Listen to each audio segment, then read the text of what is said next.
Hello, hello. Salut Dimitri. Hop. Oula. Ah, tu es flou. Ouais, je vois ça. Ah, Ah oui, c'est bon. voilà, c'est mieux. Voilà, on te voit mieux. C'est parfait. Bonjour à tous. Onze Alors, heures 11h58, on a quelques petites minutes d'avance. Les gens vont tranquillement arriver. Hop là, et Chantal va nous rejoindre aussi. yes.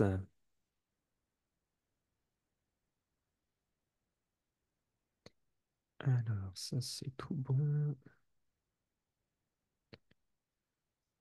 Alors,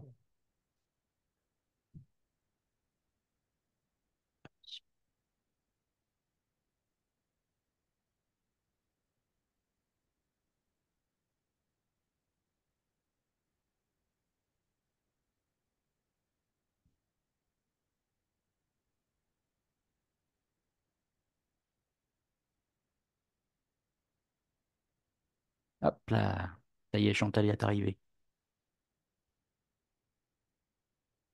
Et voilà. Bonjour Chantal.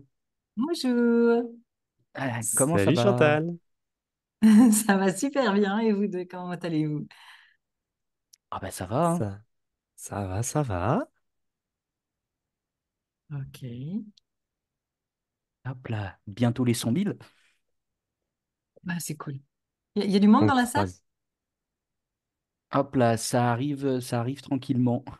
Ok, Ça arrive tranquillement, il est midi pile, on avait quelques minutes d'avance. Je pense que d'autres personnes vont arriver au fur et à mesure. très bien. Ouais, on n'a pas encore touché les 100 000, mais avec tous Ah les stablecoins qui bah, sont en train d'imprimer, là, ça va. Je sais qu'on va les passer parce qu'il y a beaucoup de stablecoins qui sont imprimés. voilà, on était pas loin. La TH, il est à 99 502 là, sur CoinMarketCap. Ouais, Ouais, Il moi manque vraiment pas grand-chose. je suis il sur manque Coinbase. 498 $. Moi, je regarde sur Coinbase et le H. Ouais. 99543, ouais, on y est presque, quoi. C'était à 7 heures du matin. Yes, bah ouais, on verra bien ce qui se passe. En tout cas, c'est un grand moment. C'est assez Ah ouais, impressionnant. moi je suis persuadé que ça va être un seuil psychologique. Et le grand Derrière, public va arriver. ah ouais, derrière, ça va être la ruée vers l'or. Une fois qu'il va avoir tapé et dépassé les 100 000, ça va être la ruée vers l'or. Ouais, le grand public va arriver, ouais. Et le FOMO institutionnel. Hop. Ah bah là, ouais, en ce moment, au niveau institutionnel, s'il y a une réserve stratégique aux États-Unis, je vous raconte pas. Oh, le chantier. Ça va être. J'ai vu qu'un politique polonais, il me semble, a proposé la même chose. Donc, je pense que ça va commencer à fleurir comme des petits pains Ouais. un peu partout là, dans les mois qui viennent. On va voir. Bah, Moi aussi, moi aussi, Il y a moi aussi, moi Salvador aussi, qui moi a eu aussi. la- il y a Salvador qui a montré le chemin. Là, il y a le bouton qui mine depuis un sacré bout de Ah temps. ouais, le bouton. Ouais, ouais, Mm. ouais. Ouais. Mais c'est là que tu te dis, putain, mais franchement, quel retard en France, quoi. Le bouton est déjà, a déjà, je sais pas, plus d'1 milliard en Bitcoin miné. Le Bhoutan est connu pour le PIB, ouais, le PIB, produit intérieur, non, bonheur intérieur, Ah BIB, oui, ouais, bonheur je vois intérieur ce que tu brut. veux dire, oui. Voilà, bonheur, voilà. Et en fait, ils sont au top des sondages pour le bonheur intérieur brut. Ouais, j'en avais déjà entendu parler de ça aussi, ouais. C'est pour de vrai, hein, en plus. C'est Ouais, non, marrant. mais c'est vrai, bien sûr. En tout cas, ils sont probablement beaucoup moins râleurs que les Français. Ouais, je suis beaucoup moins stressé, oui, oui. Ouais, c'est clair, ça c'est sûr même. De toute façon, on peut pas faire plus, hein. Les Français sont Ils sont des réputés pour champions. ça. Ouais, Ouais, c'est clair. Mais on les aïe, aime. aïe, aïe. C'est un beau pays avec des gens sympas. C'est juste que le gouvernement, des fois, il exagère un peu. Il fait n'importe quoi. Hmm. Clairement ça. Ah, c'est dommage, hein. Ouais, c'est vrai que franchement, hein, on a un beau pays, Mais ouais, magnifique. on avait une belle agriculture. J'espère qu'on va pouvoir la récupérer. On a une Ouais, gastronomie. Franchement, moi, à chaque fois que je voyage, je me dis non, voilà, il y a pas à dire. La gastronomie française, Ouais, voilà, il y a pas d'équivalent ailleurs dans le monde, quoi. Non, ouais. moi je suis parti vivre 2 ans au Canada. Je t'avoue que c'était compliqué, hein, Ouais. la La gastronomie poutine, là-bas. À part la poutine, il n'y a pas grand-chose. Donc, enfin, personnellement, j'achète, bah, vu que j'ai mes habitudes, j'achetais beaucoup de produits français, donc ça revenait un peu cher.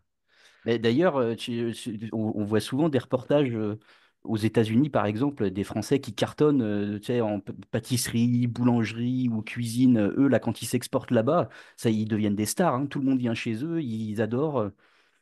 Ouais. Ouais, c'est clair. Tac. Bon, On attaque? on attaque. Attaquons. Mm. Parlons des risques spécifiques. Parlons des risques spécifiques dans la DeFi. Ouais. C'est marrant, il y a quelques minutes, là, j'étais en train de préparer un mail avec un extrait qu'on a fait avec Nicolas Weyman de Bubble Maps, Ouais. qui nous parlait des petites dingueries qu'ils avaient mis en lumière avec leur outil sur des célébrités qui lancent des tokens. Et puis bon, il se passe des petits trucs derrière après, un petit peu louches.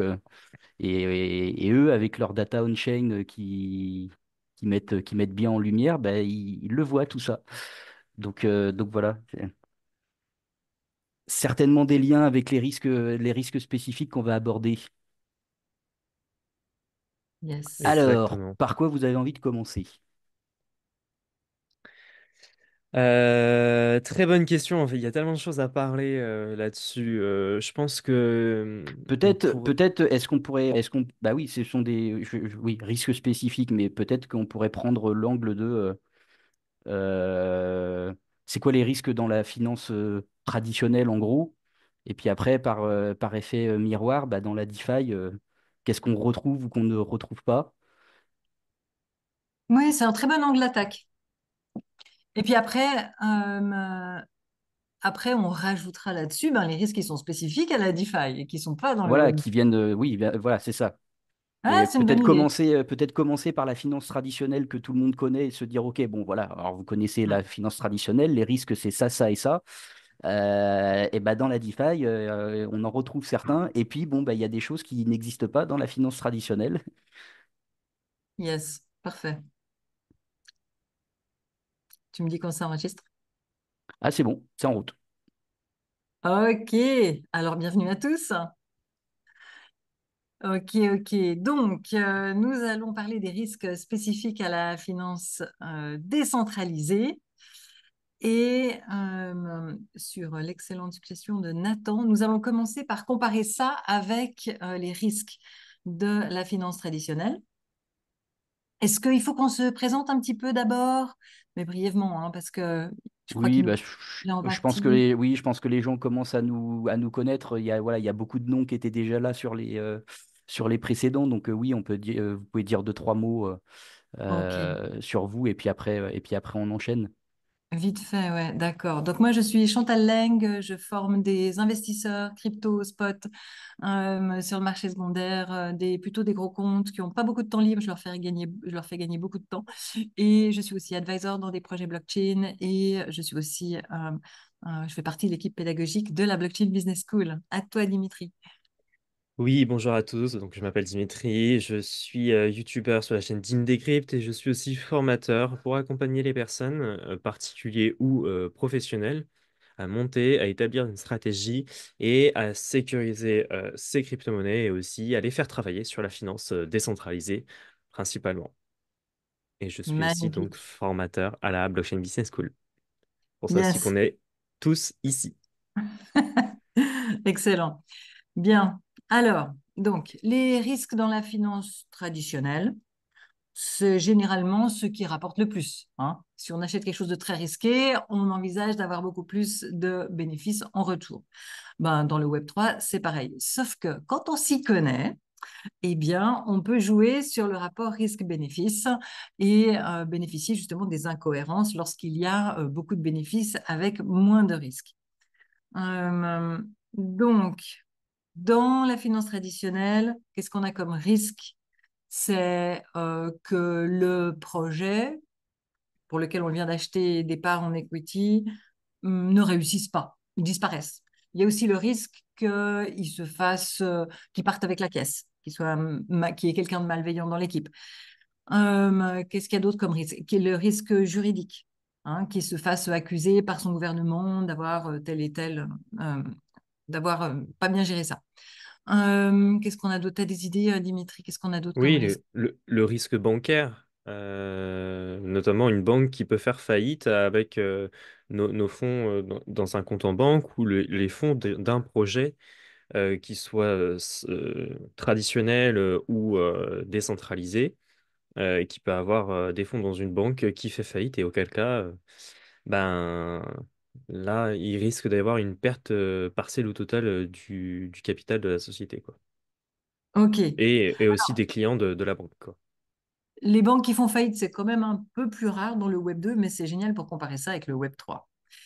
Euh, et les entreprises qui font faillite, c'est très fréquent chez les jeunes entreprises. Donc, lorsque des gros comptes veulent investir très tôt, avant que les entreprises entrent en bourse, ça s'appelle venture capital, le capital risque.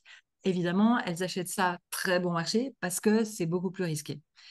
On peut comparer ça dans le monde de la crypto, justement, avec le fait qu'on a la possibilité d'acheter des tokens très, très tôt, alors que le projet n'a pas encore fait ses preuves. Et on a la possibilité de l'acheter, les tokens, plus tard, quand le projet a fait ses preuves, mais alors là, on les paye plus cher. Donc là, c'est un peu pareil, hein. Le risque de faillite ou de pas bonne réussite du projet, ben, plus le temps passe, moins le risque est élevé et donc c'est normal que le prix monte. Voilà. Après, l'avantage, c'est que quand on bénéficie de l'ensemble du marché qui monte ou qui descend, eh bien, on peut aussi faire des bonnes affaires sur des entreprises très prometteuses. OK. Dans la finance décentralisée, alors, le risque de faillite, comment on pourrait le qualifier? Tu as une idée, Dimitri? Un risque de faillite, généralement, peut venir sur un projet DeFi, sur le remboursement qu'il peut y avoir à la suite d'une attaque sur un projet, d'un hack. Je sais qu'il y en a beaucoup, il y en a eu beaucoup, et des projets qui ont fait faillite parce qu'ils ont dû rembourser leurs utilisateurs parce que ben, il y a eu une personne qui a dérobé au final les fonds qu'il y avait sur un contrat intelligent. Ouais, tout à fait. Du Regarde, faille de là, sécurité. j'affiche les hacks. On les voit sur defilama.com/hack, HACKS. Et là, c'est les hacks dont tu parles qui sont dans la finance décentralisée. Mm. Et on voit des exemples ici. Et pour ceux qui souhaiteraient étudier ça plus en détail, il y a toujours un lien. On peut aller voir les détails. Voilà, vas-y, continue, Dimitri. Oui, donc du coup, effectivement, il y a de nombreux projets hein, qui ont subi des hacks. Alors tous n'ont pas fait faillite, hein. On peut voir One Inch qui existe encore. Ouais, On peut voir aussi, bon, il y en a quand même pas mal, hein. Alors ceux qui n'ont pas fait faillite, c'est ceux qui ont ceux qui ont eu une trésorerie assez importante ouais. et qui ont anticipé le coup. Mm. Alors je sais qu'il y a eu, j'ai cru entendre parler de Jumper qui avait une faille de sécurité. Et pareil, Jumper, c'est un gros projet qui existe toujours, mais on peut voir Tectonic là par exemple. Ça, c'est un projet que je ne connais pas. Je suis pas sûr qu'il existe encore. Euh, Ça voilà. dépend quel montant En fait, si vous voyez un projet qui a un hack, et que vous vous demandez s'il va survivre, il faut comparer le montant du hack, donc le montant perdu qui s'affiche dans la colonne Amount Lost, avec son market cap et avec sa TVL. Si ça représente un tout petit pourcentage, je sais pas moi, 1%, 5%, vous vous dites, OK, il va s'en remettre. Si ça représente un gros pourcentage, plus de la moitié, vous dites, non, là, ça sent mauvais. Sauf que ils négocient et des fois, ils arrivent à récupérer une bonne partie de ce qu'ils ont perdu et le voleur garde ce qu'il appelle un bug bounty c'est un peu déguisé, en Ouais. espérant ne pas recevoir de poursuite. Ça arrive quand même, mais rarement, du genre une fois sur 10. Mm. Tout à fait, tout à fait. Merci pour ce partage d'astuces, Chantal. Mais effectivement, sur le Web3, c'est principalement dû à une faille de sécurité sur les contrats intelligents, parce qu'il faut savoir que les applications décentralisées sont essentiellement basées sur ces fameux codes. Et donc, ce sont ces codes en fait qui sont vérifiés par des audits aussi généralement. Il y a plusieurs sociétés d'audit qui le font, des plus réputées comme Certic, aux moins réputées. Je pourrais pas vous donner un exemple. Et en fait, ils évaluent en fait les failles de sécurité en fonction de leur état critique. Si leur état est critique et faible, c'est juste une indication, eh ben, il va le mettre dans une autre catégorie par rapport à un état critique sur la sécurité du protocole en tant que tel. Eh bien, il va falloir le résoudre au plus vite. Je ne sais pas si Chantal, tu pourrais nous partager. Skynet Euh, Certic? oui, je sais que tu adores ce site et Yes. tu le connais mieux que moi. Mais Ah ouais, je connais super bien. Et il y a plein d'informations qui proviennent de Skynet Certic et qui s'affichent dans mes scores. Ok. Alors, je suis sur quel Wi-Fi là? Bon, c'est pas important. Ok. Donc ici, on peut voir plein d'informations sur cet outil. Il est gratuit. Et donc, si on va sur la partie code, donc ici, je clique sur code, voilà, ça me descend juste un peu. Et là, on voit plein d'informations. Entre autres, il y a l'historique des audits. Hmm. Euh, et non seulement les audits qui ont été menés par l'entreprise Certic, mais aussi les audits qui ont été menés par d'autres. Donc là, par exemple, il y en a 7. Et si je clique ici, je peux les voir les 7. Voilà. Et en plus, on peut même ouvrir les PDF pour aller lire les détails. Des fois, Skynet Certic ne connaît pas tous les audits. Des fois, il faut aller chercher sur le site du projet en question pour trouver les audits. Mais c'est vraiment bien foutu, Skynet Certic. Et alors, évidemment, ça n'est pas du tout une garantie absolue d'avoir des audits. Par contre, un projet dans la finance décentralisée qui n'a pas d'audit, moi, je n'achète pas. Hein. Dans la finance décentralisée, c'est indispensable. Là, je vois Dimitri qui fait oui avec la tête. C'est vraiment important. Hein. exactement. Après, quand on a le goût du risque, ça peut rapporter, hein, mais bon, faut être prêt à assumer. Oui, Ouais. Ouais, c'est un parce peu que se jeter dans le vide. ouais, c'est ça. Et moi, j'ai plutôt des gros comptes et ils ont quand même envie de protéger leur capital, tu vois. C'est vachement important. Peut-être que quelqu'un qui a juste 100 euros à griller et qui s'en fout et qui veut faire un gros multiple, peut-être que lui, il s'en fout des audits. Mais même quelqu'un qui a que 100 euros, ben pour lui, 100 euros, c'est beaucoup. Donc, Mm, ça vaut la peine de regarder parce qu'il y en a tellement qui ont des audits. Pourquoi on s'embêterait à en choisir un qui n'a pas d'audit? Hein, je veux dire, moi, Eh, j'analyse 7600 cryptos tous les jours et j'accorde énormément d'importance à la sécurité. Alors là, on parle de l'audit de l'ensemble du projet.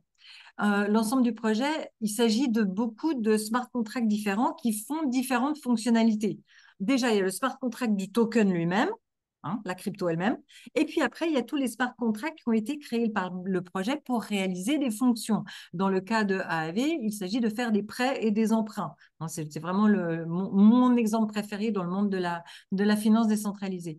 Et là, on parle dans Skynet Certic, on parle des audits qui concernent l'ensemble de la crypto, de l'ensemble du projet, pas seulement la crypto elle-même. Par contre, il y a des points fi / scanner qui, lui, regardent uniquement la sécurité de la crypto elle-même. Alors, si vous êtes en train de faire de la finance décentralisée, des prêts, des emprunts sur un protocole, c'est pas pareil que juste acheter la crypto. On est bien d'accord. Mais si la crypto elle-même, elle se fait hacker, c'est sûr que les investisseurs, ils vont perdre confiance et retirer leur bille du protocole. Donc, c'est quand même relié. Donc, quand je veux vérifier le risque de hack sur une crypto qui est dans l'écosystème Ethereum et tout ce qui est EVM compatible.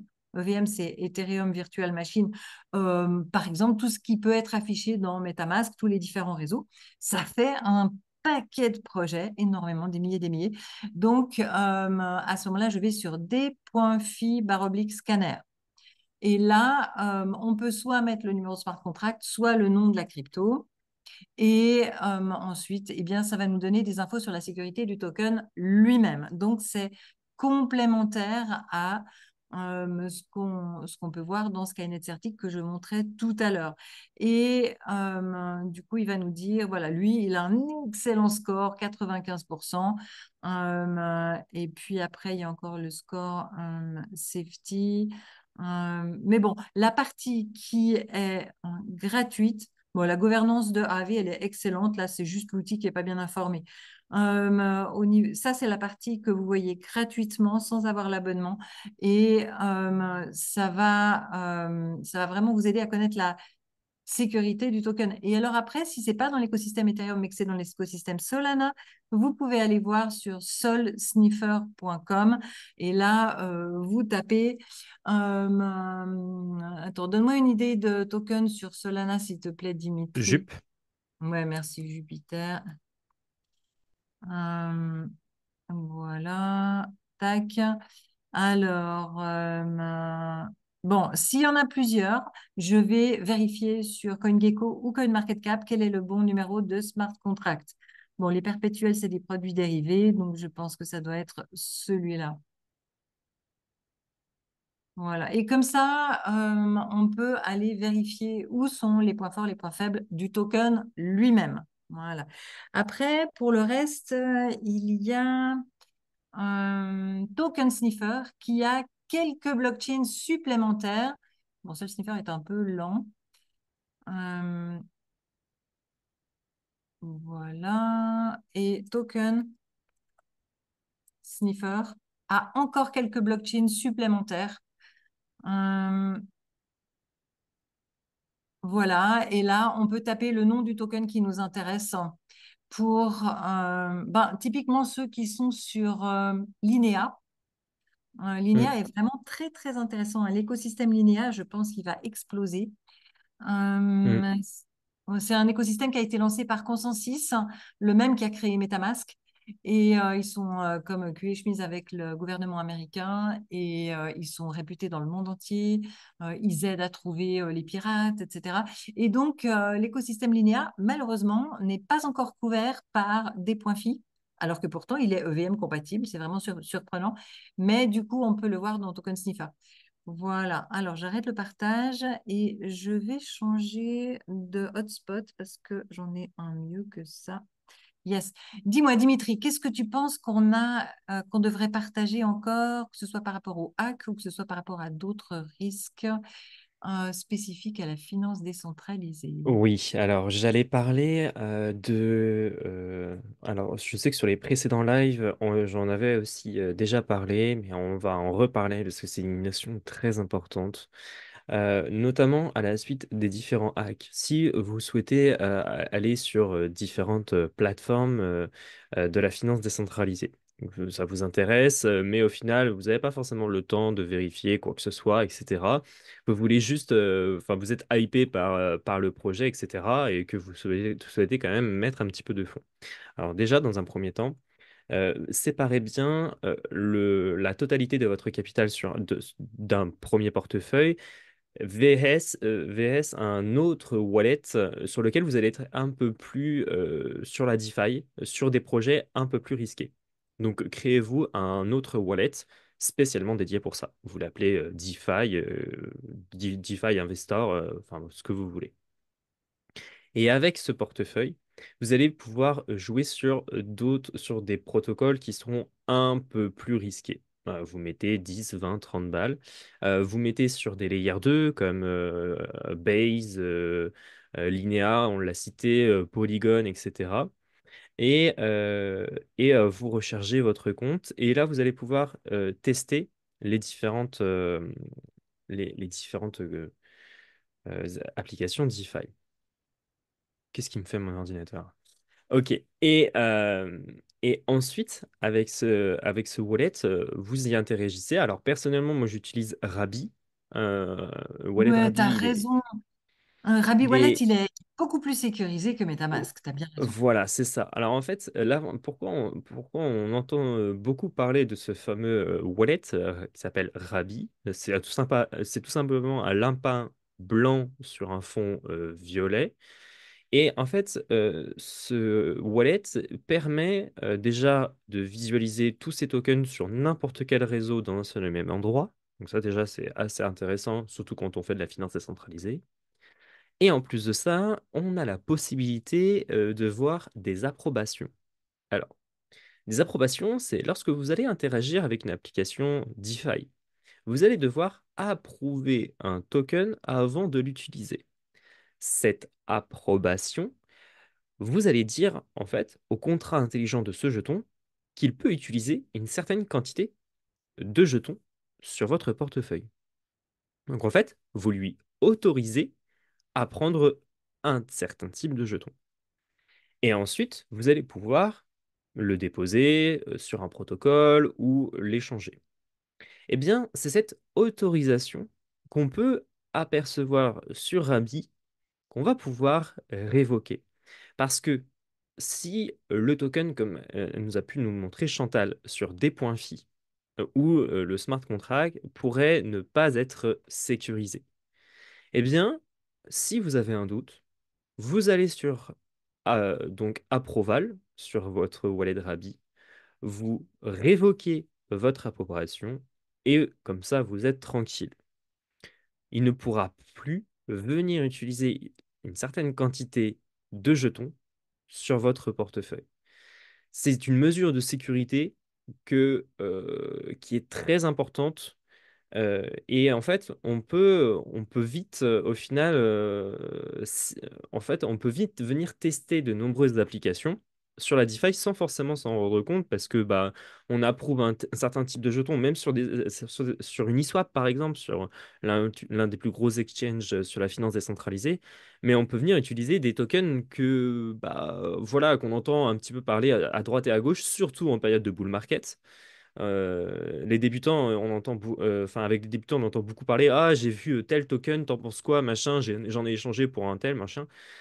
Ouais, mais c'est avec ce jeton qui est un peu, entre guillemets, exotique, que vous avez un risque de sécurité. Et en fait, si vous ne révoquez pas cette approbation et que le smart contract du token viendrait à être euh, viendrait avoir une faille de sécurité, bah non seulement il va pouvoir prendre les tokens que vous avez spécifiquement sur votre wallet, mais aussi tous les tokens de votre wallet. Donc si vous avez de l'ETH, si vous avez, je sais pas, du WBTC, et bref, n'importe quel type de jeton sur votre portefeuille, eh ben, il peut tout vous siphonner. Et là, vous ne pourrez plus rien faire. À condition que tu aies validé un ordre que tu croyais être juste un ordre de connexion ou juste une permission sur une seule crypto, mais que, en fait, comme MetaMask n'est pas clair et que Rabi Wallet est beaucoup plus clair, eh bien, là, ça fait que tu as validé quelque chose qui lui permet de te pirater Exact. sur beaucoup plus de cryptos que ce que tu croyais au départ. Exactement. Alors personnellement, Absolument. ça m'est jamais arrivé, mais parce que je fais ultra gaffe à ça. À chaque fois que je vais sur un protocole, je vérifie les approbations et puis bah, quand j'ai pas forcément le temps, je regarde de temps en temps, une fois par mois, ce que j'ai comme approbation et je les révoque au final. Comme ça, je sais que je suis tranquille. Voilà. C'est vraiment une bonne pratique, tu as hyper raison. Et là, justement, on est en plein dans le sujet de cette vidéo, quels sont les risques spécifiques à la finance décentralisée. Parce que en finance classique, quelqu'un va pas pouvoir pomper de l'argent dans votre compte bancaire, il faut que vous donniez un ordre. Même si vous lui avez déjà payé quelque chose dans le passé, il va pas pouvoir revenir chercher des sous dans votre compte bancaire. Éventuellement, si vous avez pris un abonnement avec une carte bancaire, ça va vous facturer une fois par mois, ok, mais là, ça va jamais le faire derrière votre dos. C'est quelque chose que vous avez validé et vous allez recevoir des emails pour vous le confirmer chaque mois. Donc, c'est beaucoup plus dangereux dans la finance décentralisée parce que, primo, ils peuvent le faire de manière beaucoup plus discrète et surtout parce que c'est irréversible. Si vous avez une transaction avec Visa ou Mastercard que vous voulez annuler parce que c'était un pirate qui a essayé de vous prendre des sous, eh bien, la banque, elle va réellement vous l'annuler si vous le faites dans les délais. Dans la blockchain, c'est pas possible, hein. L'argent, il est envoyé, boum, hein. C'est directement avec le destinataire ou alors c'est directement brûlé si on l'a envoyé au mauvais endroit ou dont personne n'avait la clé privée. Donc ça, c'est un risque typique de la finance décentralisée. Ouais, en plus, je trouve que on peut associer à ce risque le fait que on est très peu informé sur cet aspect-là. En fait, si on ne le sait pas, bah, tu passes à côté parce que autant le disclaimer dans des médias ou chez des influenceurs sur attention, ceci n'est pas un conseil en investissement, etc. Bon, ça, maintenant, ça commence à être assez répandu. Mais par contre, ce genre de disclaimer, attention aux révocations de vos approbations. Ça, celui-là, on le voit jamais. En fait, si tu sais pas ça, tu passes complètement à côté. Ouais, c'est crucial. Exactement. Et c'est quelque chose qui est enseigné aussi dans la formation finance décentralisée de la Blockchain Business School. Vraiment, les bonnes pratiques sont très, très bien enseignées. Exactement. Et si vous ne souhaitez pas aller sur Rabi Wallet et que vous souhaitez garder votre MetaMask, il y a une application qui s'appelle Revoke.cash qui est ultra intéressant, qui se connecte avec n'importe quelle wallet et vous allez pouvoir visualiser vos approbations. Ouais, excellent. Donc ça, c'est une des pratiques qui sont spécifiques à la finance décentralisée, mais enfin, ce sont des risques, mais il y en a aussi plein d'autres.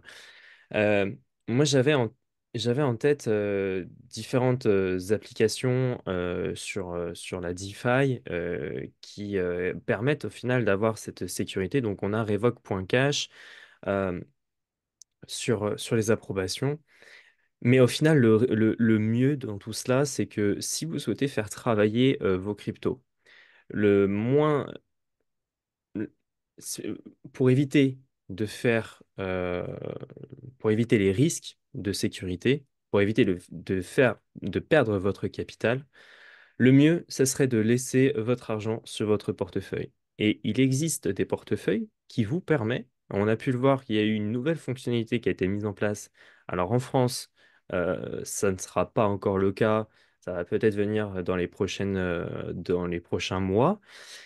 Mais il y a notamment maintenant Coinbase Wallet qui vous permet de générer du revenu passif à hauteur de 4,7% à l'année en USDC et vous laissez votre portefeuille, enfin votre argent sur votre portefeuille. Vous n'interagissez même pas avec une plateforme de la finance décentralisée. Donc en plus de ça, du coup, vous réduisez votre risque de perte de capital parce qu'au final, c'est Coinbase qui va vous donner de l'argent sur votre portefeuille. Euh, Moi, al- tu prends le risque par rapport à Coinbase. Si n- Coinbase a un problème, je veux dire, c'est remplacer alors, un risque par un autre. Et c'est un risque centralisé. Mais il se trouve que non. Coinbase est méga bien sécurisé, mais quand même. Alors, c'est pas, en fait, on dépose pas des USDC sur Coinbase. On dépose des USDC sur notre propre portefeuille Coinbase Wallet et Ouais, non sur j'en ai un, l'application Coinbase. je sais bien qu'il est décentralisé, mais qui c'est qui fournit les 4%? C'est Coinbase, effectivement, tout à fait. Donc c'est centralisé, le revenu est centralisé. Le revenu est centralisé. Effectivement, si Coinbase viendrait à faire faillite, il n'y a plus de revenus. OK, mais on n'a pas perdu le capital, donc c'est un super Non, bon compromis. C'est un super voilà. bon compromis. À part ça, à part que en ce moment, juste avant une belle montée de bulles, c'est pas le moment de bloquer du USDC en grande quantité. Il faut combien de Exact. temps pour le récupérer? De quoi les capitaux? Quand tu bloques le USDC sur Coinbase Wallet, Il n'y a pas de durée de verrouillage. Ah, donc à tout moment, tu peux les retirer. Voilà, exactement. avantage pour te donner les 4%. Quel est leur business model? En Ouais, donc là, fait, en fait, là, tu t'extrais de risques spécifiques de la DeFi et là, tu t'en remets, enfin, ça devient comme de la finance tradie, c'est-à-dire que tu t'en remets à l'intermédiaire qu'est Coinbase, comme tu t'en remettrais à un autre intermédiaire dans la finance traditionnelle. On va dire que tu t'extrais des risques qui sont inhérents à la DeFi. Oui, Mais tout à tu vois, fait, Nathan, effectivement. lorsque tu mets des sous dans ta banque, c'est normal qu'elle te rémunère parce que pendant ce temps, elle fait travailler l'argent. Tandis que si, dans cet exemple précis, l'argent, il est sur ton propre wallet, Coinbase ne peut pas le prendre pour le faire travailler ailleurs. Mm. Donc, je me demande d'où est-ce qu'ils sortent ces 4%. Alors, ces 4% en majorité proviennent des rendements des bons du Trésor américain, qui eux possèdent en fait et qui redistribuent après à leurs clients, Ah, de ce que j'ai entendu ça, parler. oui, tu as raison, mais ça, c'est pour USDC qu'ils possèdent. Par contre, si c'est sur notre propre wallet, ils ne peuvent pas le prendre pour aller le placer sur les bons du Trésor. Oui, tout à fait. Mais en tout cas, Donc, c'est une fonctionnalité qui arrive dans les prochaines semaines aux États-Unis et qui va oui, mais moi, arriver. je me demande toujours d'où vient l'argent. D'où vient l'argent? Parce que si l'argent vient de frais de transaction qui sont augmentés grâce au fait qu'on a déposé cet argent à cet endroit et qu'il y a une logique qui est saine, à ce moment-là, ça me va. Mais si Mhm. c'est de l'argent qui vient d'un endroit non décentralisé et qu'on ne peut pas voir la source, et à ce moment-là, ça ressemble beaucoup trop à un Ponzi. Et c'est d'ailleurs pour ça que je ne me suis pas fait avoir, et mes apprenants non plus, se sont pas fait avoir sur FTX, UST Et- et compagnie. Parce que je voyais bien que les 20%, ils ne correspondaient pas à un vrai yield. Tu vois, en 2022. Alors maintenant, c'est pour ça que j'ai le réflexe de demander toujours d'où vient mhm. l'argent. Et c'est typiquement un réflexe qui est une bonne pratique en finance décentralisée. Tout à fait. Tout à fait. Tout rendement a forcément une origine et il faut se poser les bonnes questions avant d'y investir, effectivement. Mhm. Excellent. Et puis alors, attends, mais j'ai repéré encore plein d'autres risques. Alors, il y a le risque de changement du pourcentage. Tu places un capital en apport de liquidité ou en staking. Et en fait, le pourcentage de gain, la plupart du temps, maintenant commence à exister des outils qui fixent ça, mais la plupart du temps, le pourcentage varie en fonction de l'offre et la demande. C'est logique. S'il ne varie pas, il faut aller étudier comment ça fonctionne parce que ça pourrait être un Ponzi. Mais si on voit bien dans le smart contract le fonctionnement et ensuite on voit dans les wallets que c'est effectivement des fees engrangés qui viennent en récompense et que c'est bien foutu, eh bien à ce moment-là, c'est réglo. Sauf qu'il y a des gens qui vont investir à un endroit parce qu'ils voient un énorme pourcentage. Et ils reviennent quelques jours plus tard et le pourcentage, il est descendu dramatiquement parce qu'il y a plein de gens qui ont flairé la bonne aubaine et qui sont venus investir au même endroit. Donc, c'est un travail de tous les instants de faire un suivi. Tu peux expliquer ça? Parce que c'est pas pareil que dans la finance traditionnelle. Exactement. Ça, c'est un risque aussi sur la DeFi. Alors là, Chantal nous a parlé de l'apport de liquidité. Donc, on va venir en final déposer, par exemple, je dis n'importe quoi, le cas le plus utilisé, c'est ETH, USDT ou USDC. On va le déposer, par exemple, sur Uniswap. Et en fait, ce qui est intéressant avec Bifi, c'est que, pardon, pas Bifi, DeFi Lama, c'est qu'on peut voir les rendements sur Uniswap. Et quand ce sont des nouvelles cryptos qui arrivent, eh bien, on peut voir que ces rendements peuvent être mirobolants.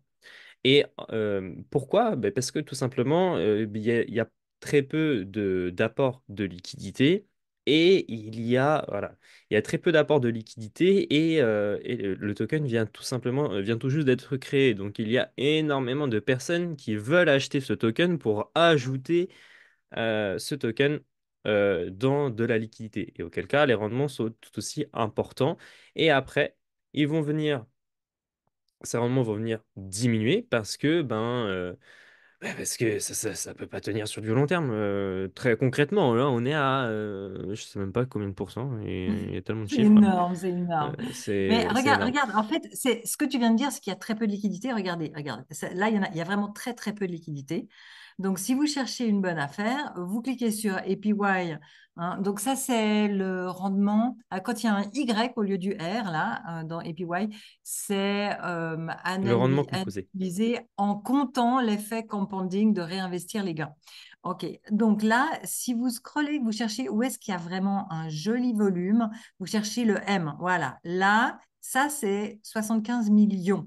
Donc, il a plus de volume que les autres, alors qu'il est à 23 000 de bénéfices. Probablement qu'il est très, très, très risqué. Donc là, il y a un vrai risque de capital hein, quand on a des trucs pareils, parce que généralement, c'est quelque chose qui n'a pas encore fait ses preuves. Mais si vous Alors, allez sur Orca et sur cette paire-là, peut-être que pendant quelques temps, vous allez pouvoir profiter d'un APY monstrueux. voilà. Alors, je m'arrêterai sur cette ligne. C'est très intéressant ce que tu viens de citer parce qu'au final, bon, on peut voir que Orca, c'est pas la plateforme qui va poser problème. C'est ni le réseau, Solana, on connaît. C'est plus donc la paire Sol RXS. Et alors, ça va être la paire Sol RXS. Va y avoir un contrat intelligent derrière cette paire. Et c'est plus le token RXS qui est très méconnu du grand public, même de nous, on ne sait pas ce que c'est Moi non ce plus, type je de ne connais token. pas. Et donc c'est là on va avoir un risque de perdre son capital parce qu'au final, ben, le RXS, il faut faire des études sur la sécurité avec notamment Certic, etc. Et, euh, et pour voir qu'est-ce qu'il y a comme, comme sécurité sur ce token et pour éviter de perdre tout son argent, quoi. Euh, alors, Rexas Finance. Hein, il n'a même pas encore un prix, donc il est que dans la finance décentralisée. Il n'est pas S- encore en vente sur le réseau secondaire. Ça peut être justement On en est où là? une bonne passerelle pour aller, pour parler d'un autre concept qui est spécifique à la DeFi, même si on peut trouver des similitudes dans la finance traditionnelle, mais l'impermanent loss.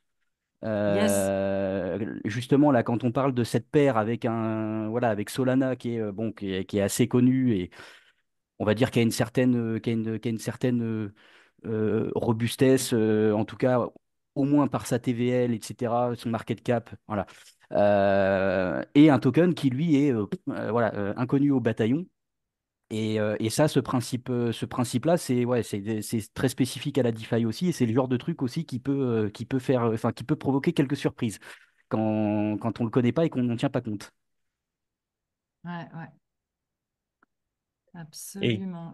exactement. Est-ce que Chantal, je te laisse expliquer l'impermanent loss ou je m'en charge?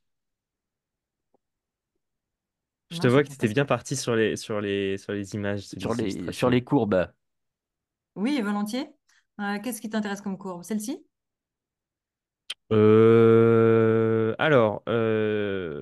Celle-ci, oui, oui, elle est très bien. Je pense que c'est une bonne explication, effectivement. Euh, du coup, je vais commencer à faire Mais oui, c'est l'explication. toi le spécialiste de la DeFi. Alors, en fait, l'impermanent loss, c'est quelque chose, c'est un concept qui est relativement simple. C'est une perte impermanente en français. Donc en fait, ça va être au final une perte que tant qu'on n'a pas retiré notre argent de notre paire, c'est pas une perte qui existe au final. Et en fait, c'est la perte impermanente, c'est au final la différence entre le moment où vous allez déposer et le moment où vous allez retirer. Donc je prends un exemple. Je dépose 1 dollar de DAI, parce que je vois là le DAI sur l'illustration, et je dépose, bah, là effectivement, tu as un très bon exemple, 500 dollars enfin, où je dépose 1 dollar de TH, 1 dollar de DAI et 1 dollar de TH. Ce dollar de TH, il va forcément varier au fur et à mesure du temps. Il va prendre ou il va perdre de sa valeur. Donc, imaginons que le TH, il augmente.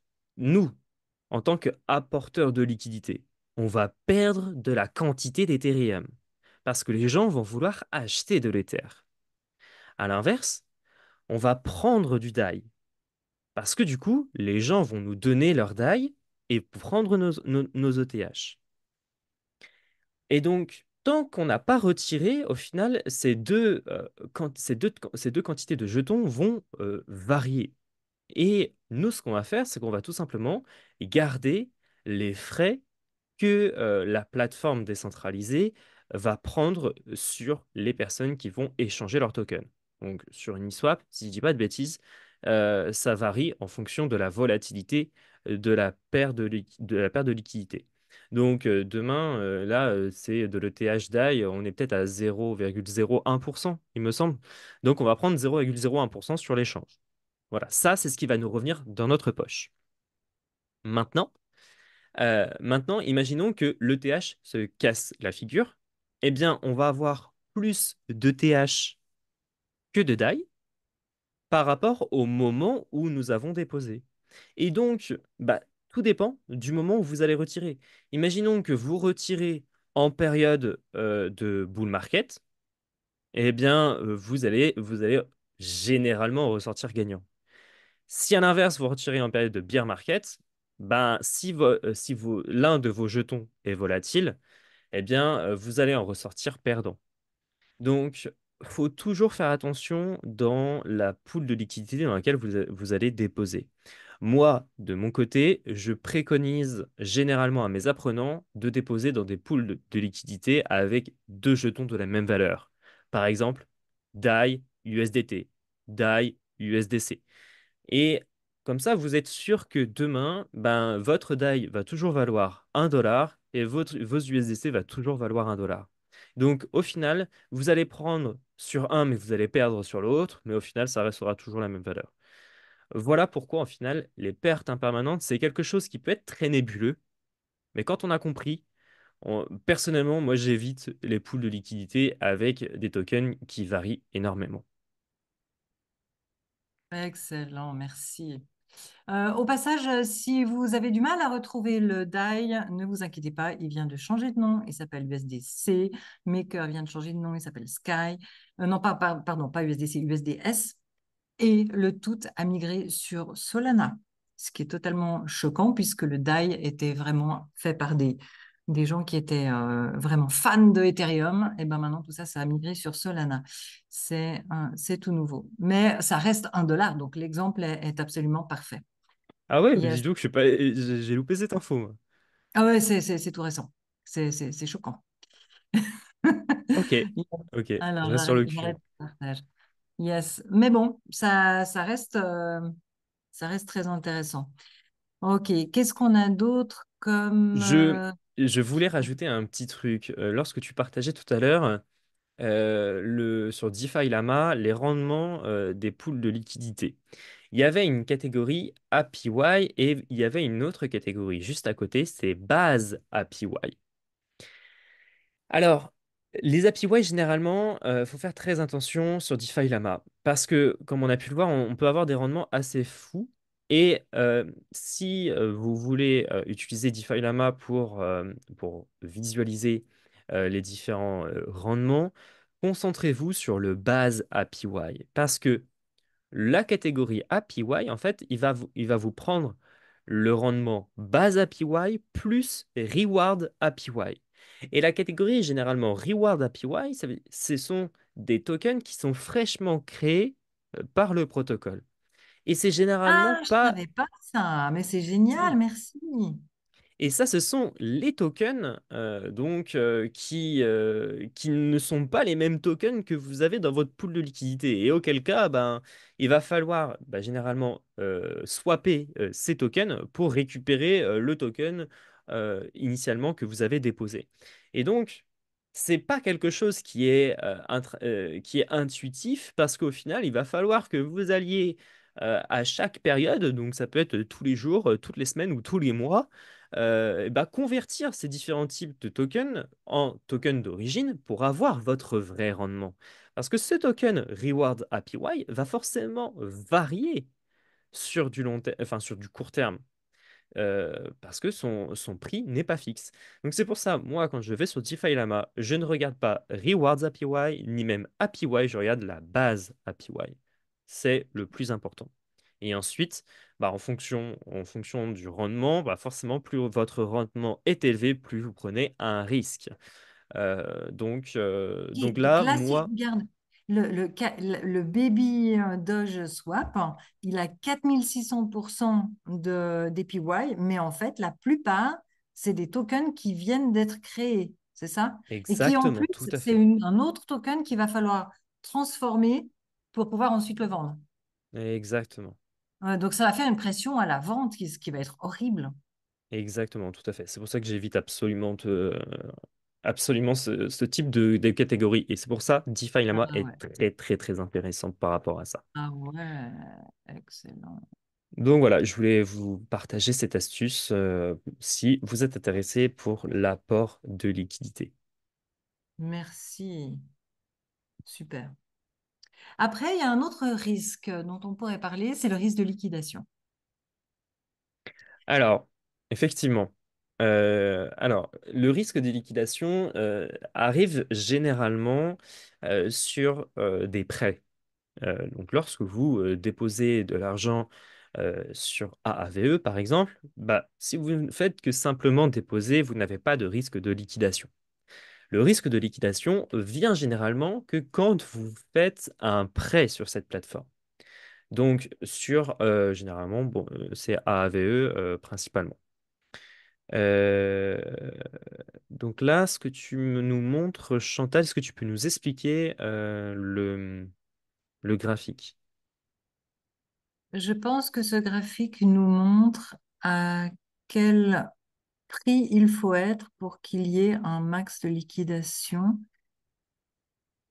Euh, Franchement, c'est pas clair. C'est la première fois que je viens sur ce graphique. Donc, si Ethereum est à 3200, il n'y a pas de liquidation.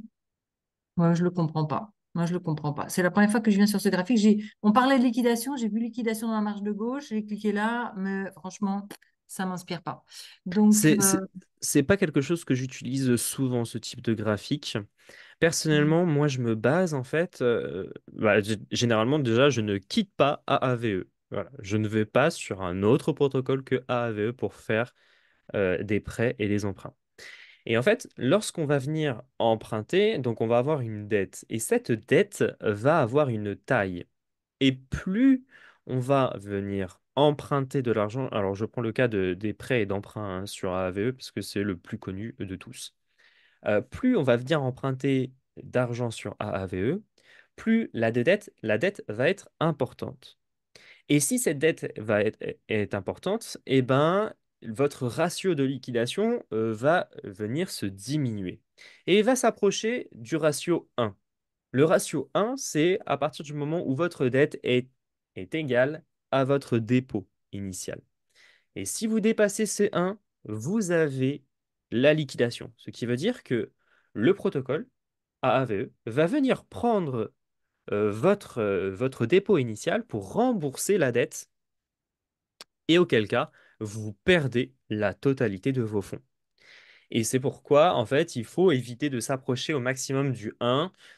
Et auquel cas, si vous avez fait un emprunt sur AAVE, remboursez une partie de votre dette pour éviter de vous faire liquider. Et donc, c'est ce que nous montre au final Chantal dans son graphique. C'est que, si tu peux nous expliquer un petit peu comment fonctionne ce graphique, et c'est volontiers. exactement le même principe. Ouais, tout à fait. Tu l'as très bien expliqué. Donc là, j'ai tapé liquidation heatmap et je suis arrivée sur le site de coinglass.com, COINGLA2S. Et ça, c'est un graphique que je regarde très souvent, mais plutôt pour Bitcoin, puisque en ce moment, c'est Bitcoin qui drive l'ensemble du marché. Là, j'ai cliqué sur symbole et ensuite, j'ai cliqué ici sur BTC. J'ai tapé AAV pour choisir AAV. OK. Donc là, je peux aussi choisir une période de temps. Là, j'ai laissé sur 24 heures qui est le réglage d'origine. Donc, je vous explique. Au centre, vous voyez évidemment les bougies avec le prix de AAV sur 24 heures. Les traits de couleur sont les points où il y a des liquidations. Donc, ce sont des gens qui ont fait des paris dans les produits dérivés donc les futures, en disant, bah, moi, je parie que le prix va monter. Ils font des paris avec levier. Et plus le levier est élevé, plus le niveau de liquidation est proche du prix actuel. Si je mets un levier à 100, eh bien, mon niveau de liquidation, il sera seulement à 1% de mouvement du prix. Donc ça, c'est quasiment du gambling, hein, ce n'est pas du tout de l'investissement, ni même du trading. Donc, il y a beaucoup de gens qui mettent des leviers à 10, à 20, à 50, s'ils se disent, là maintenant, ça va monter. C'est une forme de trading, en fait, mais sur les produits dérivés. Ils n'achètent pas réellement le AAV. Donc, il faut savoir que les exchanges et les market makers, hein, ceux qui, on va dire, gèrent les transactions, eh bien, ils reçoivent un pourcentage dans les cas de liquidation. Donc, ils ont intérêt à ce qu'il y ait un maximum de liquidation. Et ils ont des gros capitaux qui leur permettent de faire bouger le marché. Et ici, par exemple, on peut voir que si le prix atteint 163,222 dollars par AAV, alors il y aura 126 000 AAV qui seront liquidés. Ça fait quand même un joli paquet. Donc, il y a, en fait, ce que je dis à mes apprenants, mais imaginez que c'est très jaune, c'est la lumière, et que le prix, avec les bougies rouges et vertes, c'est un papillon. De quel côté est-ce que le papillon va être le plus attiré par la lumière? Donc moi, si j'étais le papillon, je viendrais manger jusque-là. Et ensuite, une fois que j'ai mangé tout ça, eh bien, je remonterai pour prendre la suite. Parce que lui, il est plus attirant vers le bas que vers le haut. Donc, si on se demande dans quel sens le prix va bouger bientôt, c'est vachement pratique d'avoir ce genre de graphique. Ça ne suffit pas, mais j'utilise plusieurs sources comme ça, plusieurs indicateurs en parallèle pour déterminer la probabilité de mouvement du prix dans les heures qui viennent. Mais je ne fais pas de trading, c'est juste quand je veux acheter, quand je veux acheter quelque chose, je me dis, bon, bah, est-ce que ça va plutôt monter ou descendre? Je l'achète ce soir ou demain matin. Voilà, mais moi, je fais pas, j'ai pas le temps pour le trading. Mais voilà. Donc là, on voit les liquidations. On les a aussi dans la finance classique, hein, les mêmes. Si on fait joujou avec les options, les futures, dans les produits dérivés, on a exactement la même chose. On a aussi des prix de liquidation en fonction de la taille de levier qu'on a mis. Voilà. Quelque chose à... Exactement. Non, non, non, c'est très clair. Au final, ce graphique est très intéressant, comme tu l'as dit, pour voir la variation. Et est-ce que, là, c'est sur 24 heures, mais est-ce qu'on peut le voir sur plusieurs jours, ce Oui, graphique? volontiers. Là, juste avant que je change le time frame, regarde. Là, le papillon, il était attiré par cette lumière-là. Donc, c'est des gens, ils ont posé l'ordre à ce moment-là et à ce moment-là. Avant ça, l'ordre, il n'était pas là. OK, l'ordre est apparu. Allez, on va aller manger ça. Boum, ils ont fait monter le prix juste assez pour avaler ces liquidations. Ensuite, les market makers, ils avaient fait leur fric, ils ont laissé le prix redescendre. Ils sont capables de faire bouger à court terme, hein. Ils ne peuvent pas faire bouger à long terme, mais à court terme, oui. Parce qu'ils ont des volumes financiers qui leur permettent de faire ça. Donc, si je mets sur un mois, donc là, on va voir vraiment une vue d'ensemble avec les montants beaucoup plus gros, beaucoup plus loin. Voilà. Donc, on peut voir qu'il y a énormément de liquidations intéressantes à 197. Hein. Les gens qui mettent un prix de liquidation là, ça veut dire, si le prix de liquidation est en haut, ça veut dire qu'ils ont parié à la baisse. Si le prix de liquidation est loin du prix, ça veut dire qu'ils ont mis un levier raisonnable. Si le prix de liquidation est tout près du prix, alors que c'est récent, ça veut dire qu'ils ont mis un levier très élevé. Donc, ils ont pris beaucoup de risques sur leur capital. Dès que la liquidation se produit, l'investisseur a perdu son capital et c'est celui qui avait fait le pari inverse qui en bénéficie puisqu'il a parié dans le bon sens et le market maker ou l'exchange s'est fait un bénéfice avec les frais de liquidation. D'ailleurs, quand tu disais tout à l'heure, Dimitri, il ne faut pas s'approcher du 1, tu as hyper raison et j'ajouterais, il ne faut même pas frôler le 1 parce que ça ne va pas jusqu'à 1 à cause des frais, justement, des Mhm, frais de liquidation. mhm, tout à Il fait. faut être prudent. Là, Donc, regarde, il y a un magnifique. Là, il y avait à manger, là, boum, il a été mangé tout ça, et ensuite, il a laissé redescendre. hmm. J'adore. C'est comme un petit animal. C'est Yes. super intéressant. D'ailleurs, si vous avez des questions par rapport à tous les points qu'on vous pose dans ce live, n'hésitez pas, hein, parce je vois Ouais. qu'on arrive bientôt à la fin de notre appel. Donc n'hésitez pas. Surtout, on est là pour répondre à toutes vos questions aussi. Donc, on a vu les risques de liquidation, on a vu les risques d'apport de liquidité. Ah oui, je voulais aussi parler, j'avais ça en tête, les risques, toujours concentrés sur les risques de smart contract, mais là, dans un cas d'utilisation différent. Euh, Si tu veux parler de ce sujet-là, Chantal, je te laisserai volontiers la main. C'est le liquid staking. Est-ce que tu veux que j'en parle? Parce qu'en fait, le liquid Ouais, staking vas-y.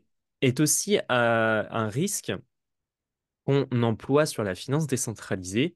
Alors déjà, il faut comprendre ce que c'est le principe du liquid staking. C'est le fait de pouvoir euh, par exemple, on va sur Lido, on dépose nos ETH sur Lido. Lido, eux, vont nous donner du ST-ETH sur le réseau Ethereum.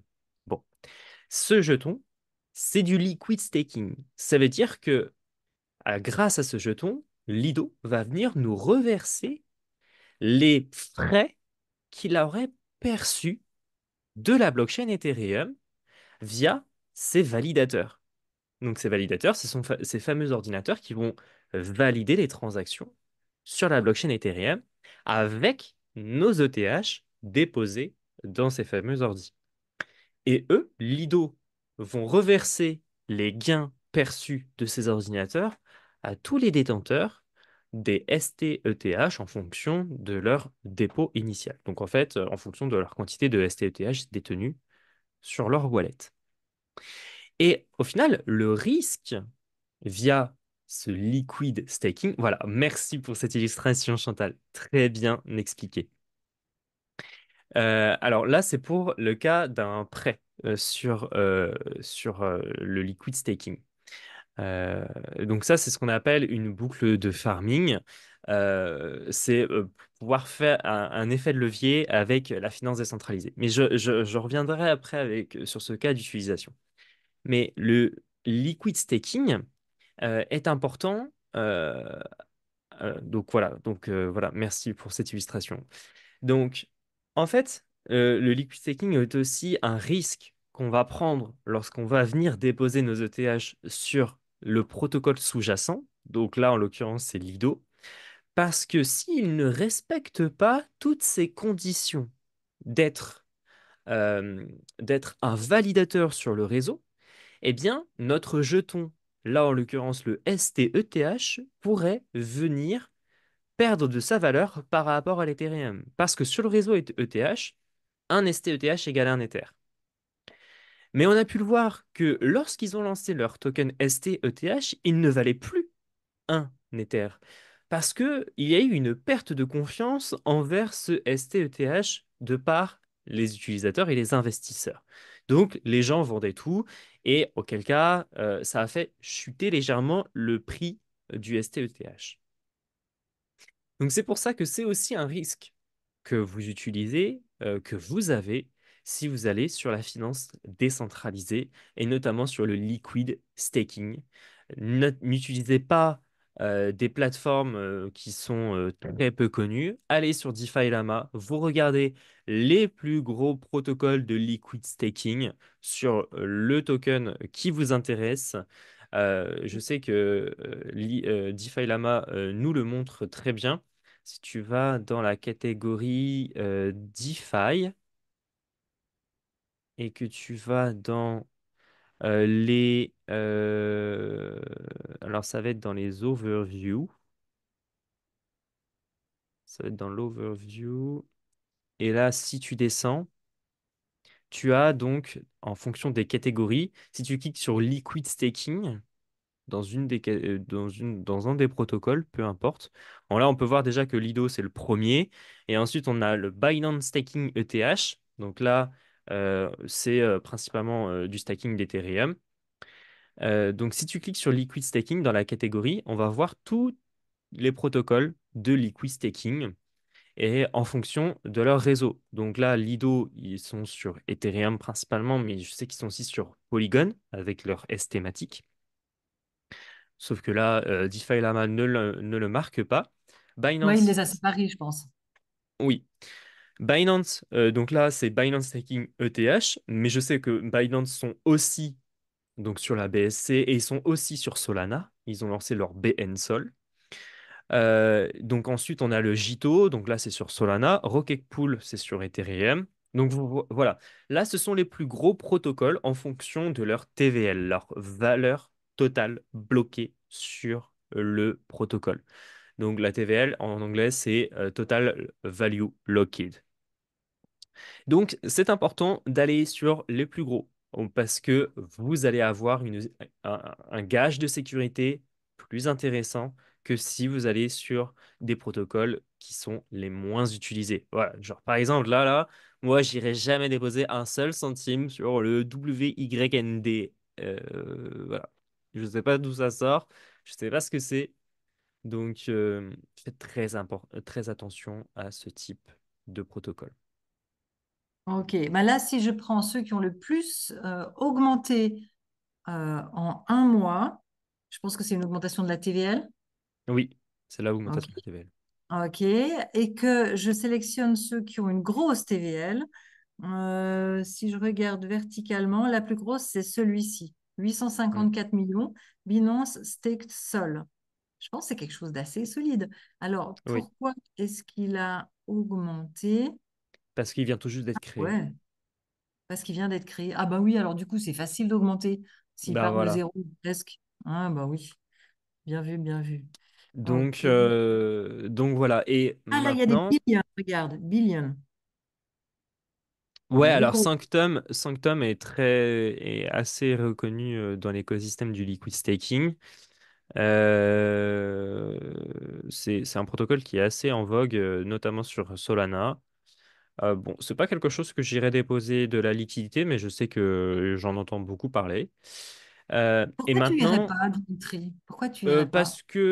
parce que au final, alors il faut faire la diversification de protocoles de liquid staking, ça c'est un fait. Enfin, personnellement, je le fais, mais je le fais sur des protocoles dont j'ai confiance. Alors, Sanctum, mais ça c'est pas parce que j'ai pas confiance, c'est que au bout d'un moment, trop, j'allais dire décentralisé, trop diversifié, c'est pas bon non plus. Moi, je me suis focus sur, sur 3-4 plateformes, 3-4 protocoles de liquid staking entre le Sol, le TH, etc. Moi, je me suis plus mis, alors sur le Sol, je me suis mis sur Marinade, je me suis mis sur Jito, et puis sur de l'ETH, je me suis mis sur Lido. Et je sais que sur Solana, je me suis aussi mis sur le Jup Sol, parce que Jupiter, voilà, Jupiter Staking Solana. Voilà, principalement. Donc après, j'ai pas été sur d'autres parce que il faut savoir Je aussi pense que que tu as chaque... t'as déjà un très joli choix là. Franchement, tu as fait du bon Voilà, choix. voilà. Après, il faut savoir que chaque protocole prend des frais de staking. Et j'ai vu, Chantal, que tu avais ouvert le petit onglet de staking rewards. Yes. Est-ce que tu peux nous montrer l'utilisation de ce site pour choisir le bon protocole de staking? Alors, imaginons que je suis bullish sur Solana. J'ai plein de Solana et je veux que ça me rapporte un intérêt. Donc, je vais choisir Solana. Je vais me dire, ben, où c'est que je peux faire du fric avec Solana pour le déposer quelque part pour qu'il produise un intérêt? Voilà. Alors après, je peux choisir un native staking, liquid staking, custodial staking, Run Validator. Bon, Run Validator, ça c'est trop complexe pour la Hmm. plupart des gens. Mais les trois premiers peuvent être intéressants. Et ensuite, là, je scrolle pour voir, OK, qui me rapporte quel pourcentage? Alors là, j'ai reward rate 7%. Après une année, hum, j'ai pas très bien compris. Là, on est à 6%. Voilà. Donc, en fait, je peux voir les différentes possibilités mais il y a plein de choix. Bah, surtout Solana, il a beaucoup de choix. Mais dis-moi un autre que je pourrais explorer qui aurait moins de choix que Solana. Dans ceux que tu viens Hmm. d'indiquer. Alors, hum, hum. tu veux les différents protocoles qui prennent des Bon, frais, c'est c'est juste que ça? là, il y avait beaucoup de choix sur Solana. Alors, regarde sur le BNB peut-être. Je sais pas s'ils le font. Ah, regarde, j'ai pas vu celui-là. Proof of stake. Intéressant. Donc ça, c'est pour faire du vrai staking. Euh, ouais, oui, Ah, il y a 65% des sols qui sont en staking actuellement. C'est énorme. c'est énorme. Ethereum, c'est en train de monter, hein. Ethereum, il avait débuté, il a débuté pendant le bear market, hein, le staking. Hmm. Hum, Alors, il faut savoir que le liquid pardon. staking apporte un avantage assez intéressant par rapport à du staking classique. Parce que lorsque D'accord. vous allez venir déposer du... Alors, c'est un avantage, mais il y a aussi des inconvénients, notamment avec le risque du protocole sous-jacent.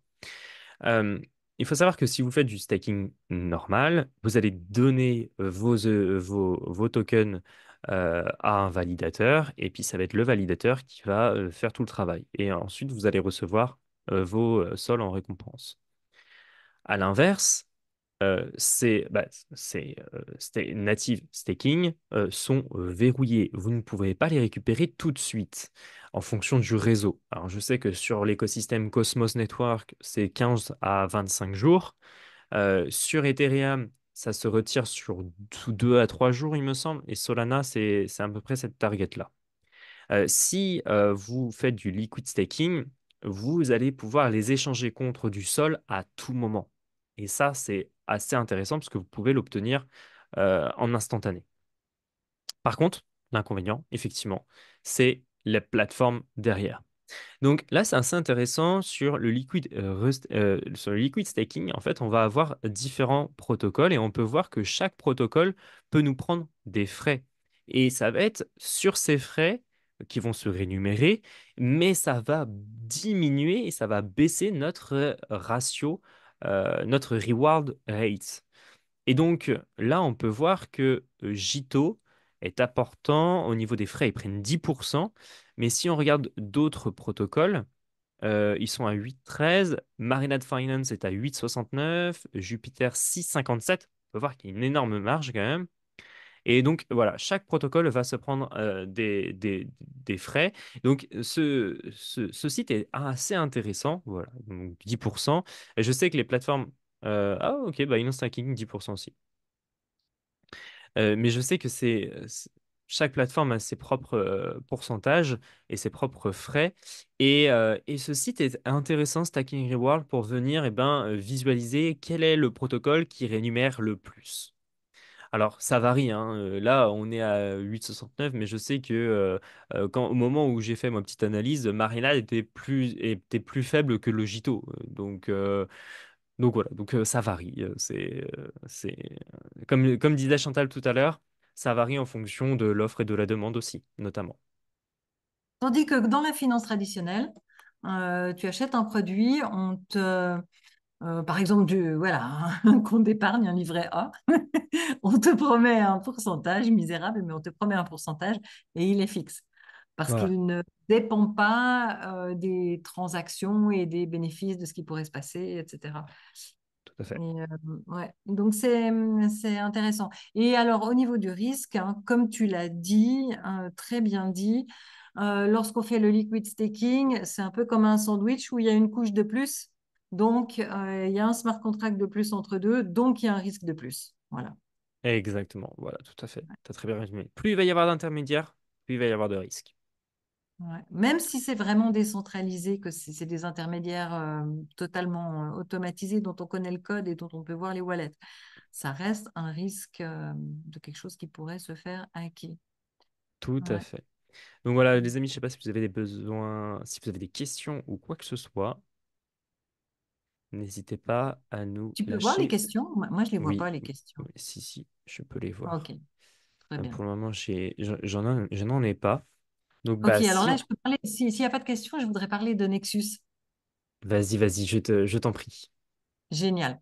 Alors, lorsque on fait des transactions un peu sophistiquées dans la finance décentralisée, ou même juste des transactions simples, dans le monde Ethereum, souvent, on a une case qu'on peut cocher pour prendre une assurance Nexus qui va nous protéger contre généralement le risque de hack, mais il y a différents risques qui sont couverts.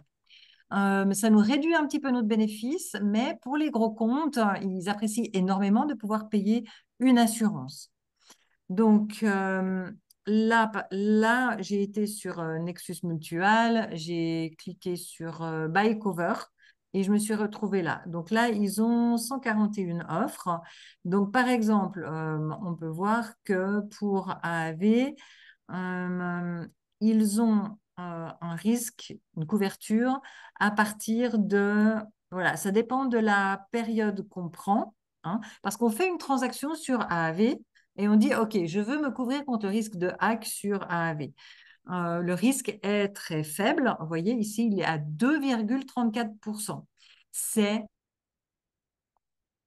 très bas. Ça veut dire que Nexus Mutual a déterminé un score de risque qui est favorable à AAV. Ils prennent peu d'argent pour assurer AAV. Ça veut dire qu'ils ont relativement confiance. Si à l'opposé, on prend, je ne sais pas, un qui est jugé comme beaucoup plus risqué par Nexus Mutual, eh bien, on peut voir que ici, le paiement du risque, il est à combien? Déjà, il y a un maximum. Euh, Available amount, ouais. Ou alors là, ça, c'est un endroit où il y a peu d'argent disponible pour l'assurance. Donc, c'est pas très intéressant. Voilà. Mais ça, c'est typiquement le genre de choses que vous apprenez à faire dans la formation finance décentralisée de la Blockchain Business School pour être capable de vous assurer.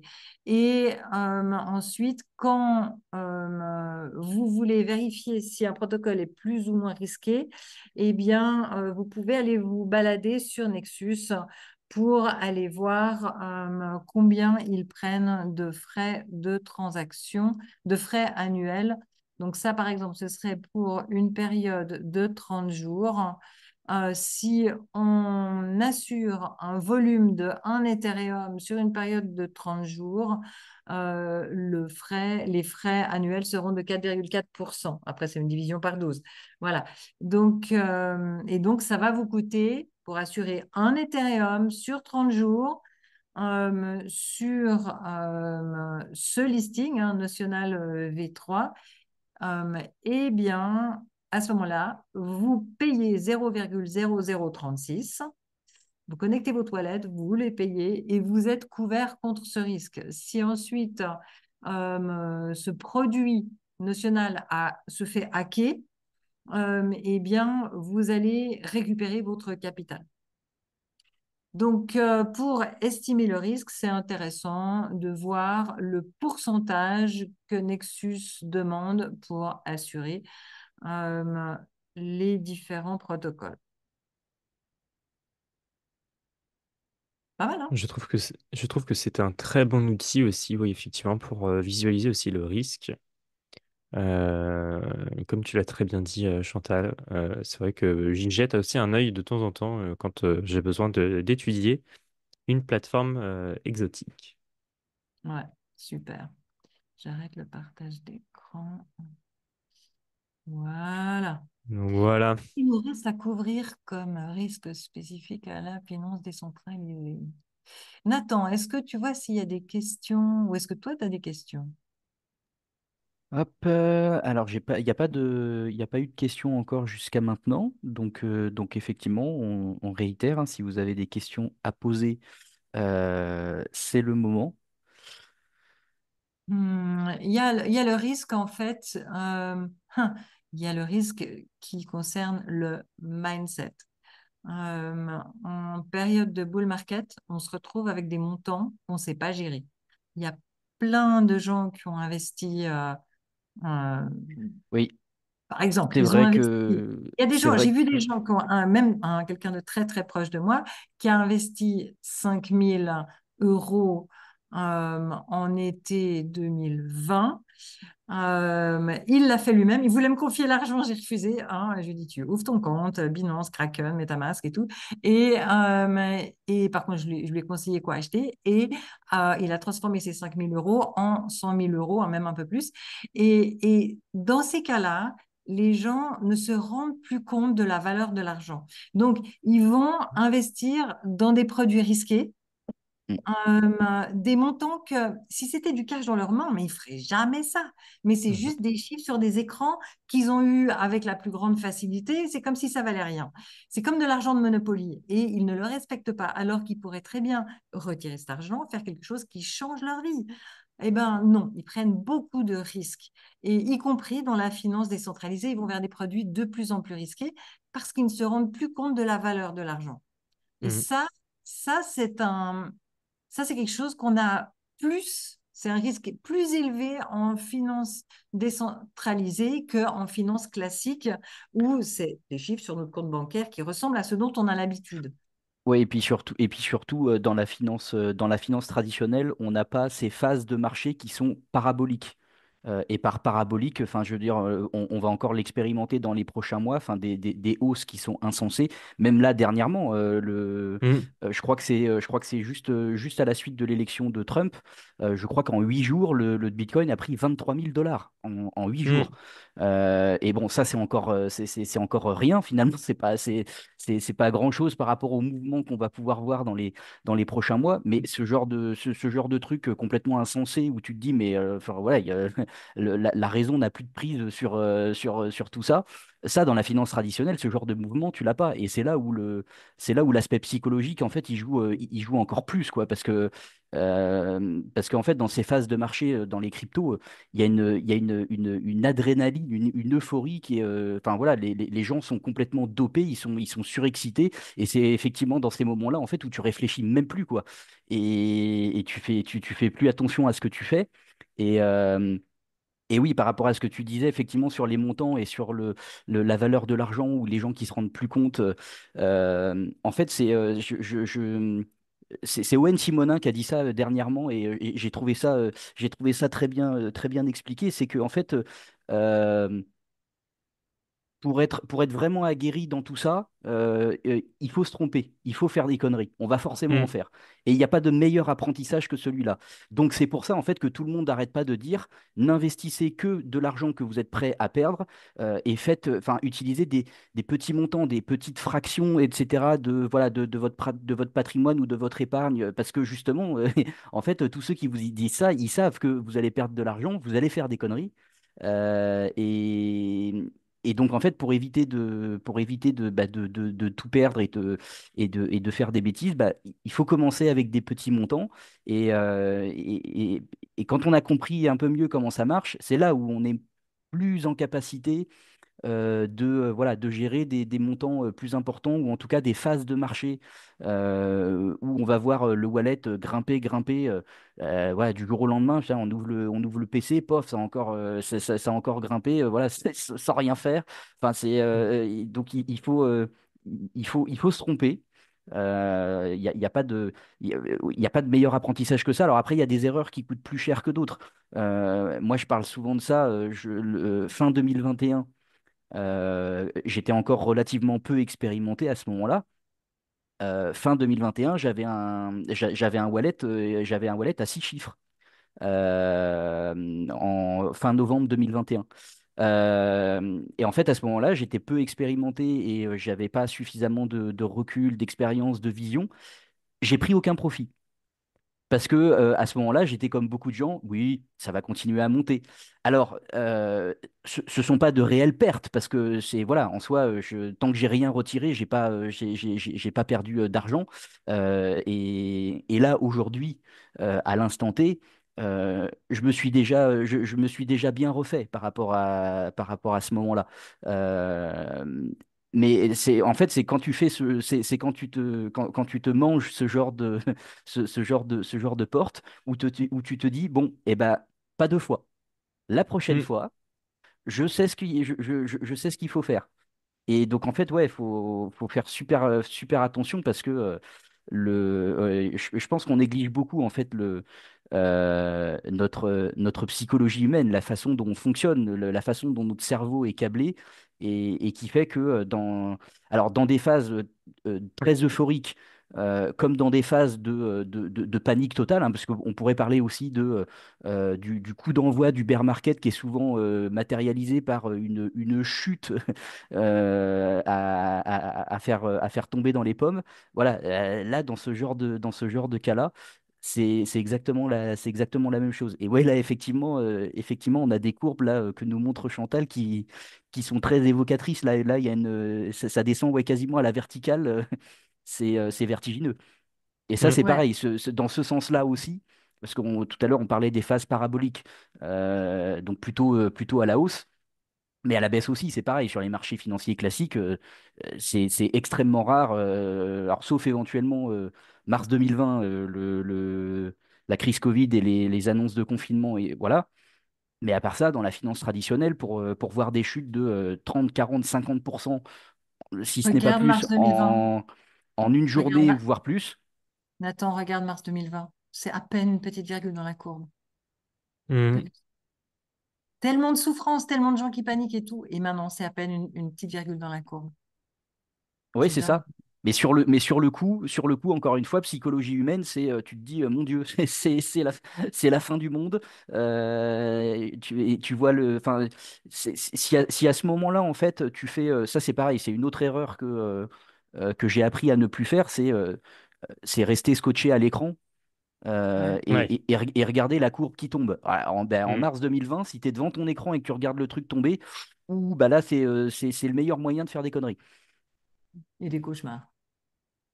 Ouais, c'est clair. Ouais. Mais merci pour ton histoire parce que j'étais exactement dans la même situation. J'avais un portefeuille à 6 chiffres et effectivement, j'ai pas pris mes profits. Et, et maintenant, je sais ce que je fais parce que j'ai établi un plan de sortie. Je sais quand est-ce qu'il faut que je sorte. Je sais combien je dois sortir, etc. Et c'est de cette erreur-là où je me suis dit, bah, pas deux fois, quoi, parce que ben, on apprend de ses erreurs et c'est en faisant des erreurs qu'on apprend. Mais j'ai fait plein d'autres erreurs, hein. Ça m'est arrivé d'envoyer de l'argent en pensant envoyer sur un wallet centralisé, alors que au final, c'était pas le bon réseau. C'était la même adresse, mais c'est pas le bon réseau. Ah, j'ai tout perdu, quoi. Donc voilà. C'est des erreurs au final qui peuvent être anodines, qui peuvent être toutes bêtes, mais bah, tu le fais la première fois, mais tu le fais pas deux fois, quoi. Après, tu te le Ouais. placards devant ton ordi et puis voilà, tu te le Ouais, ben, notes, quoi. on en apprend beaucoup de ces moments-là et c'est encore une fois, c'est là où c'est important, bah, par exemple, de commencer avec des petits montants parce que bah, l'erreur de voilà se tromper de même adresse mais se tromper de réseau, bah, ça voilà, c'est si tu le fais sur un petit montant, tu te dis bon merde, bah, je le ferai plus, mais du coup Ouais. voilà, si tu l'as fait avec 10 $, bon bah tout va bien. Et puis là, on va dire aussi que enfin, ce que nous, ce qu'on a vécu, la non prise de profit, ça encore, c'est pas grave, parce que des fois, tu vois des histoires dramatiques hein, de gens Ouais.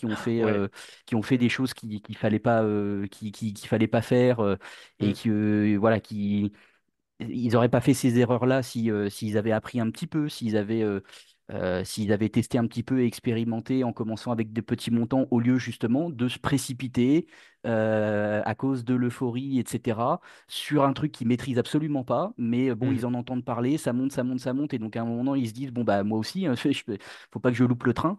Et là, par contre, ouais, tu peux tomber dans des histoires dramatiques, quoi, des gens qui perdent toutes leurs économies, qui se retrouvent dans des situations financières très compliqué. Et en plus, c'est typiquement dans ces moments-là que les détracteurs sortent du bois pour dire, ah, mais vous voyez, on vous l'avait dit que c'était une arnaque, que c'est super dangereux, etc. Alors que ben, Et en fait, il y a beaucoup de, il y a beaucoup de psychologie humaine derrière. C'est surtout la personne, en fait, qui s'est trompée et qui n'a pas fait ce qu'il fallait. Ouais. Tout à J'ai fait. juste deux petites choses à ajouter par rapport à ce que tu as dit, puis ensuite on traitera la question, si tu veux bien. D'abord, j'entends très très souvent, et tu l'as cité parce que vraiment c'est ce qu'on dit le plus souvent, n'investissez que ce que vous êtes d'accord de perdre. Moi, je ne suis pas d'accord avec ça, parce que les gens qui sont d'accord de perdre de l'argent, c'est de l'auto-sabotage. Il faut qu'ils aillent voir il faut qu'ils se soignent leur enfant intérieur, je ne sais pas quoi. Il faut qu'ils se soignent. C'est les gens qui sont d'accord de perdre de l'argent. Il ne faut pas qu'ils investissent du tout. Ils ont un problème émotionnel. Et moi, j'utilise un autre vocabulaire. Je dis, il faut investir seulement l'argent dont vous n'avez réellement pas besoin. Mhm. C'est vachement différent comme attitude. Parce que les mots ont un impact sur nos décisions ultérieures, en passant par le subconscient. Ça a l'air un peu perché ce que je dis, mais c'est la vérité. Hein. Je veux dire, Mhm. c'est comme si vous avez acheté une voiture verte et tout d'un coup, vous allez voir plein de voitures vertes dans la rue. Vous avez donné une cible à votre subconscient. Si la cible, c'est je suis d'accord de perdre cet argent, franchement, c'est pas le bon plan. Donc, il faut faire très attention au vocabulaire. OK. Et la deuxième chose que je voulais dire, c'est la chute est très brutale, comme tu l'as dit. La montée est aussi très brutale et il faut se préparer en avance. Sinon, après, quand on est déjà quelque part par là, on a l'impression d'avoir loupé le train, alors qu'il y a encore toute cette montée. Actuellement, on en est quelque part par là, en fait. Donc, il faut arriver juste avant la foule pour rebasculer les bénéfices. Et en fait, ça tombe parfaitement bien par rapport à la question qui a été posée. Qu'est-ce que vous recommandez comme plan de sortie? Y a-t-il un pourcentage recommandé? À l'approche des 100 000 dollars par Bitcoin, vous conseillez de faire une prise de profit? OK. Alors, euh, moi, ce que je recommande à mes apprenants, c'est sur les grosses cryptos comme Bitcoin, c'est de récupérer la mise de départ lorsque le prix a fait x2 par rapport à leur prix d'achat. Et ensuite, de prendre des bénéfices régulièrement. Par exemple, à x4, x10, x20, ça dépend des cryptos. Euh, Ensuite, l'argent qu'ils ont récupéré en récupérant la mise de départ, selon leur profil de résistance au risque, leur profil d'investisseur, que je leur fais étudier au chapitre 2, et je sais qu'à la BBS, on leur fait étudier aussi, eh bien, ils doivent choisir s'ils veulent se le reverser en euros sur leur compte bancaire ou s'ils veulent le réinvestir. Et là, c'est intéressant quand on est plus avancé dans la bulle, ce qui est le cas maintenant, de rebasculer une partie des bénéfices, il ne faut pas tout vendre, hein, juste une partie, hein, c'est une forme d'arbitrage, de prendre la partie qui dépasse du pourcentage qu'on en veut et de la rebasculer sur autre chose de plus petit parce qu'on est juste avant le mouvement où les baleines vont le faire. Et donc, on est juste avant la montée qui va suivre sur les grosses. Typiquement, moi, je pense qu'il y a beaucoup de bénéfices Bitcoin qui va se reverser sur plein de grosses cryptos, mais entre autres sur Solana, parce qu'en ce moment, le narratif, il est sur Solana. Donc là, on a les marges d'escalier. Si je me mets en 2 heures, voilà. Si on regarde sur Bitcoin, Bitcoin, donc c'est celui qui est orange. Hein, on fonctionne avec des marges d'escalier. Je crois que je vais même me mettre en 4 heures. Donc là, on va avoir une marche d'escalier. Voilà, il y avait une marche d'escalier. Ici, on est monté. Une marche d'escalier, on est monté. Une marche d'escalier, un petit coup vers le bas pour vider le train, pour que les gens ne fassent pas trop de bénéfices s'ils ont mis des hauts leviers. Et on est monté. Une marche d'escalier toute petite, parce que là, tout le monde était très bullish avec le nouveau ETF. Et la marche d'escalier était courte et ça monte. Et ici, la marge d'escalier était très courte, toujours à cause de l'ETF Bitcoin. Et c'est monté. Et puis là, on était trop monté. Donc là, on a été obligé de faire une énorme marge d'escalier parce qu'on était trop tôt par rapport à la bulle de 4 ans. Et parce que la montée était trop forte avec pas assez de paliers. Voilà. Et maintenant, on monte et on va devoir faire une marche d'escalier parce que là, on est monté trop fort sans marche d'escalier. OK? Alors, la marche d'escalier, elle sera où? Bon, elle sera probablement quelque part entre 90 et 110. Hein, j'en sais rien, c'est pas très important. Ce qui est important, c'est que quand on sera dans la marge d'escalier, eh bien, c'est là que les gens qui vendent, les mains faibles, qui estiment que le prix de Bitcoin est trop haut, mettons que ce sera, je sais pas, si c'est par exemple juste en dessus des 100 000, ça monte, ça redescend, voilà, on va être dans un range pendant quelques semaines. À ce moment-là, si on est dans un range, ça veut dire qu'il y a des gens qui vendent et des gens qui achètent.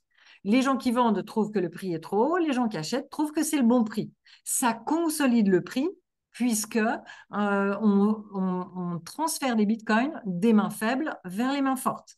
Ensuite, quand il y aura plein de bitcoins qui sera dans des mains fortes, eh ben, il n'y aura plus beaucoup de vendeurs et boum, le prix pourra recommencer à monter. Alors, tous ces gens, pendant la marche d'escalier, pendant le range, tous ces gens qui vendent, qu'est-ce qu'ils vont faire avec leurs bénéfices ou ce qu'ils ont retiré de la vente? Est-ce qu'ils vont se reverser en euros sur leur compte bancaire? La réponse, c'est non. Il y a certains qui vont le faire, ceux qui sont des gros comptes très court terme, qui font juste du trading, mais il y a énormément de fonds qui vont rester dans les cryptos. Et là, ils vont passer des très grosses aux grosses, des grosses aux moyennes, des moyennes aux petites, plus tard. Hein, donc là, c'est lorsque Bitcoin est dans un range, il y a plein de gens qui font des ventes. C'est là, à ce moment-là, que l'argent se déverse sur la taille d'en dessous parce que bah, c'est la nature humaine, hein, c'est la psychologie des foules. On veut savoir quel est le prochain Bitcoin, le prochain qui va exploser. Ouais, c'est ça. Traditionnellement, sur les précédents cycles, on a toujours cette première phase où c'est Bitcoin qui drive le marché. Au bout d'un moment, comme tu le dis, traditionnellement, ça basculait sur Ethereum et c'est Ethereum qui se mettait à surperformer le reste. Et puis, troisième phase, ça se déverse sur toutes les autres altcoins, puisque Ethereum est le numéro un des altcoins. Et c'est à ce moment-là où, en général, on a les plus gros multiples, hein, puisque du coup, les altcoins sont beaucoup plus petites en taille, hein, en market cap. Et donc c'est là où il y avait c'est là où il y a traditionnellement les plus gros multiples à faire, mais c'est là aussi où bah, il ne faut pas se tromper d'altcoin, hein, parce qu'il y a à boire et à manger dans les alts. Et donc voilà, traditionnellement, on avait ces trois phases-là. Donc effectivement, si on suit, bah, voilà, faut déplacer en fait ces fonds au fur et à mesure qu'on avance dans la phase haussière. Ouais. Et puis, ouais. Et alors, comment tu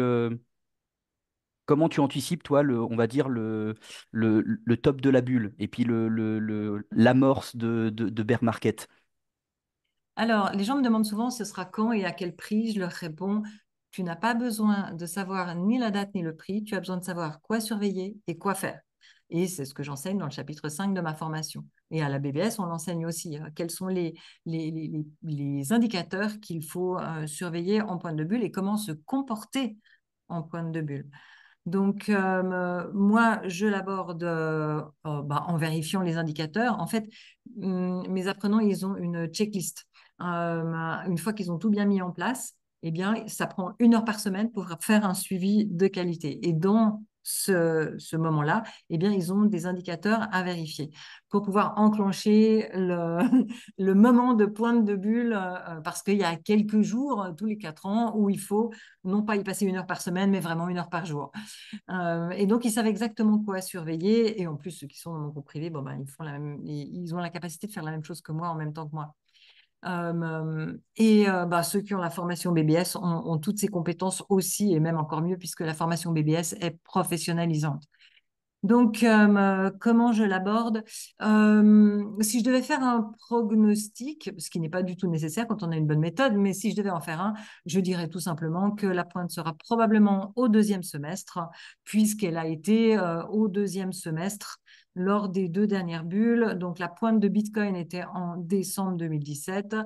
Et ensuite, ça nous a fait novembre 2021. Attends, il faut que je passe en un par jour.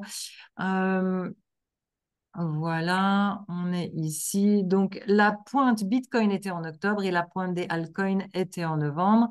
On a eu la même chose au printemps, puisqu'on a eu cette double pointe hein, avec toujours Bitcoin d'abord, et ensuite les altcoins qui montent. Donc, si vous voyez un pic altcoin qui est beaucoup plus pointu que le pic Bitcoin qui, en fait,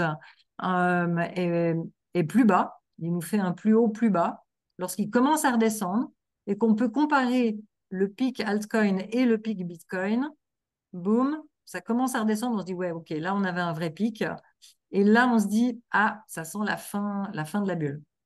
Pareil là, on avait le pic Bitcoin, le pic altcoin, voilà. Et il y a un moment où le pic altcoin est plus haut que le pic Bitcoin et le pic Bitcoin, il fait que de descendre et on se dit, ah, là, c'est la fin de la bulle. OK. Donc, il ne faut pas espérer attraper le plus haut. Si on est 10 à 20% proche du plus haut, c'est très honorable et c'est mieux que la plupart des gens. Parce que, en fait, lorsque on est pile à ce moment-là, on ne le sait pas. On est toujours Mhm. plus intelligent après coup. Donc là, ça monte, ça chute. Les gens disent, ah, la bulle est finie, la bulle est finie. Et puis, ça recommence à monter. Tout le monde est euphorique, ça chute. Les gens disent, ah, la bulle est finie, la bulle est finie. Ça recommence à monter. Et les gens disent, bof, bah, on a l'habitude, hein, ça finira bien par remonter. Ça descend et ça remonte encore plus haut. Et les gens, ils disent, bah, ça descend. Bon, on a l'habitude, ça finira bien par remonter, comme ça nous a fait. Voilà. Et alors que là, c'était réellement Et là, tu vois, là, on avait. et voilà. Et là, tu tombes dans la bouche d'égout, tu sais, qui était restée ouverte sur le trottoir. Ouh. Et là, voilà, là, tu comprends Et pas. en plus, là, on a fait un plus haut sur la plupart des grosses cryptos en novembre. Ce qui voulait dire que la bulle continuait. Mhm. Et tout le monde pensait, moi y compris, hein, on pensait là que la bulle continuait. Sauf que mes apprenants et moi, on prend des bénéfices régulièrement. On garde que 25% pour la pointe de bulle. Donc, on avait récupéré la plupart du pactole, hein.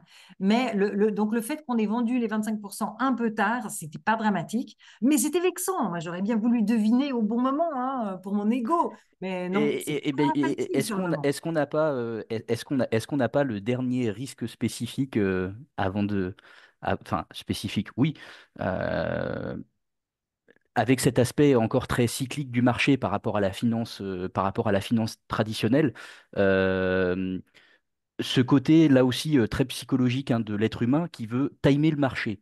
C'est-à-dire, ouais, non, non, c'est pas encore le top. Moi, je veux vendre au top, moi. Voilà, tu vois, je veux pas vendre C'est dans la une, stupidité. je veux pas vendre dans une certaine zone où voilà, on est déjà très bien. Non, non, moi, je veux taper le top, Ouais. où je veux taper le bottom.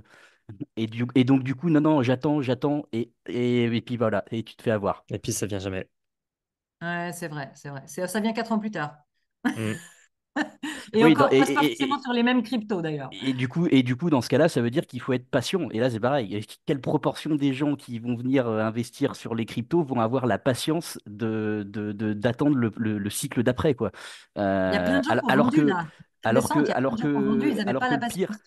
Ben ouais, c'est ça. Et alors que le pire en plus, c'est qu'il suffit d'être patient. Et en fait, ceux qui Mhm. gagnent, c'est ceux qui sont patients, parce que ceux qui sont toujours là, enfin ceux qui avaient déjà des bagues avant le Covid, par exemple, et qui sont toujours là aujourd'hui, et qui ont éventuellement rechargé quand ça a chuté en 2020. Bah voilà, ces gens-là, ces gens-là, ils ont aucun problème. Ils ont juste accumulé tranquillement, sans se poser de questions, en patientant et en dormant bien la nuit en plus. Mhm. Ouais, ouais, ouais. Euh, alors, si je viens de penser grâce à toi à un risque supplémentaire qu'on n'a pas traité.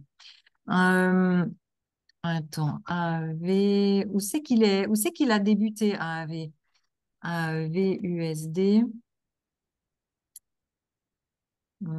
Tu cherches Cherche une courbe bah, AAV qui soit suffisamment ancienne.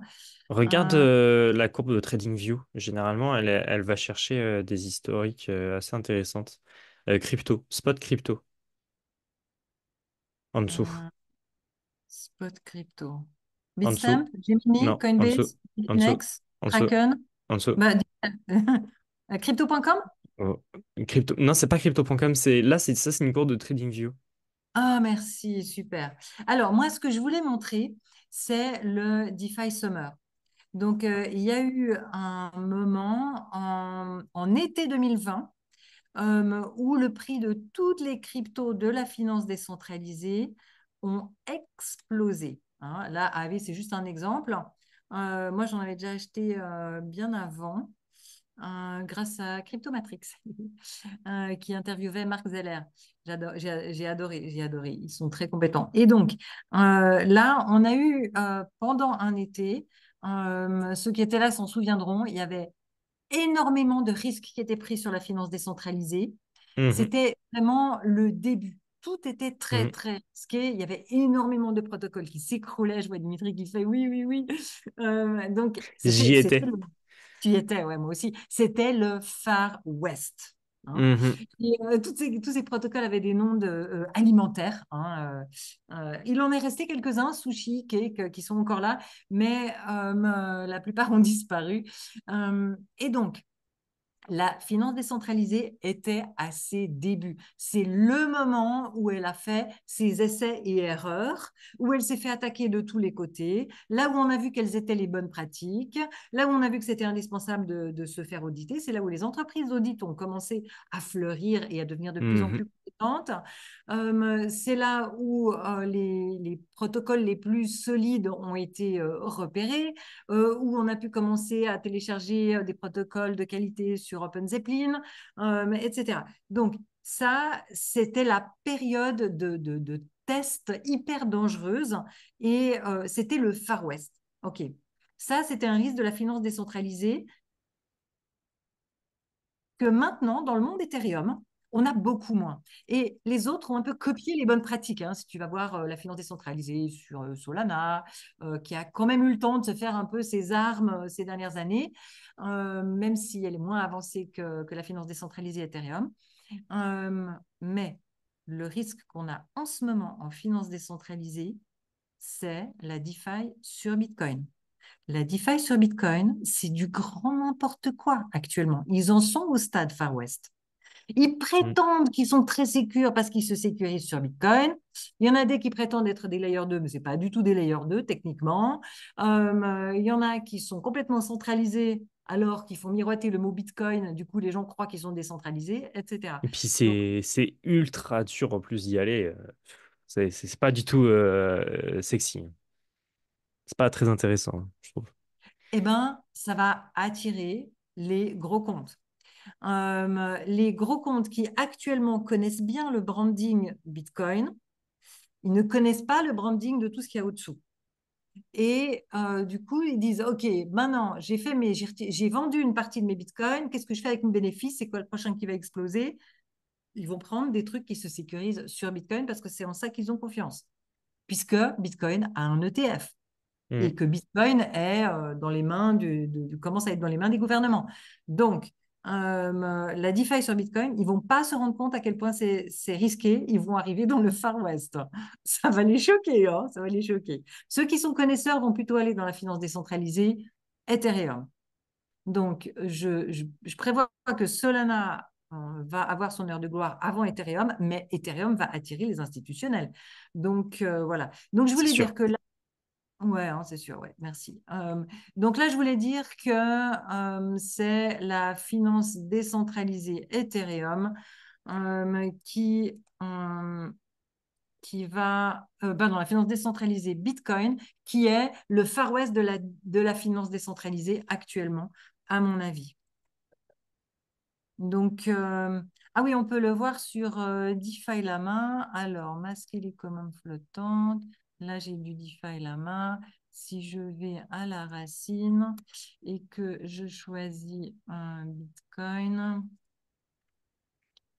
voilà. Donc, la finance décentralisée qui est sur Bitcoin, regarde, ça monte magnifiquement, sauf que c'est des cacahuètes. Hein. 4 milliards, c'est rien du tout par rapport au market cap de Bitcoin. Donc, c'est juste le tout, tout, tout début, là. Hein, mais c'est le... Mhm. Et donc, il y en a beaucoup là-dedans qui sont extrêmement risqués, qui n'ont pas encore fait leurs preuves. Certaines sont bien. Lightning Bifi, Network. donc, Bifi, est-ce que c'est le Bifi BEEFY? Est-ce que c'est le Non, même? C'est c'est un pas le autre. même. Hein. Mhm. C'est celui qui vient de Polkadot, celui-là? Alors, très Je bonne pensais question, que je ne sais ouais, pas du tout. ouais, je me demande. Euh, mais c'est vraiment risqué, ça.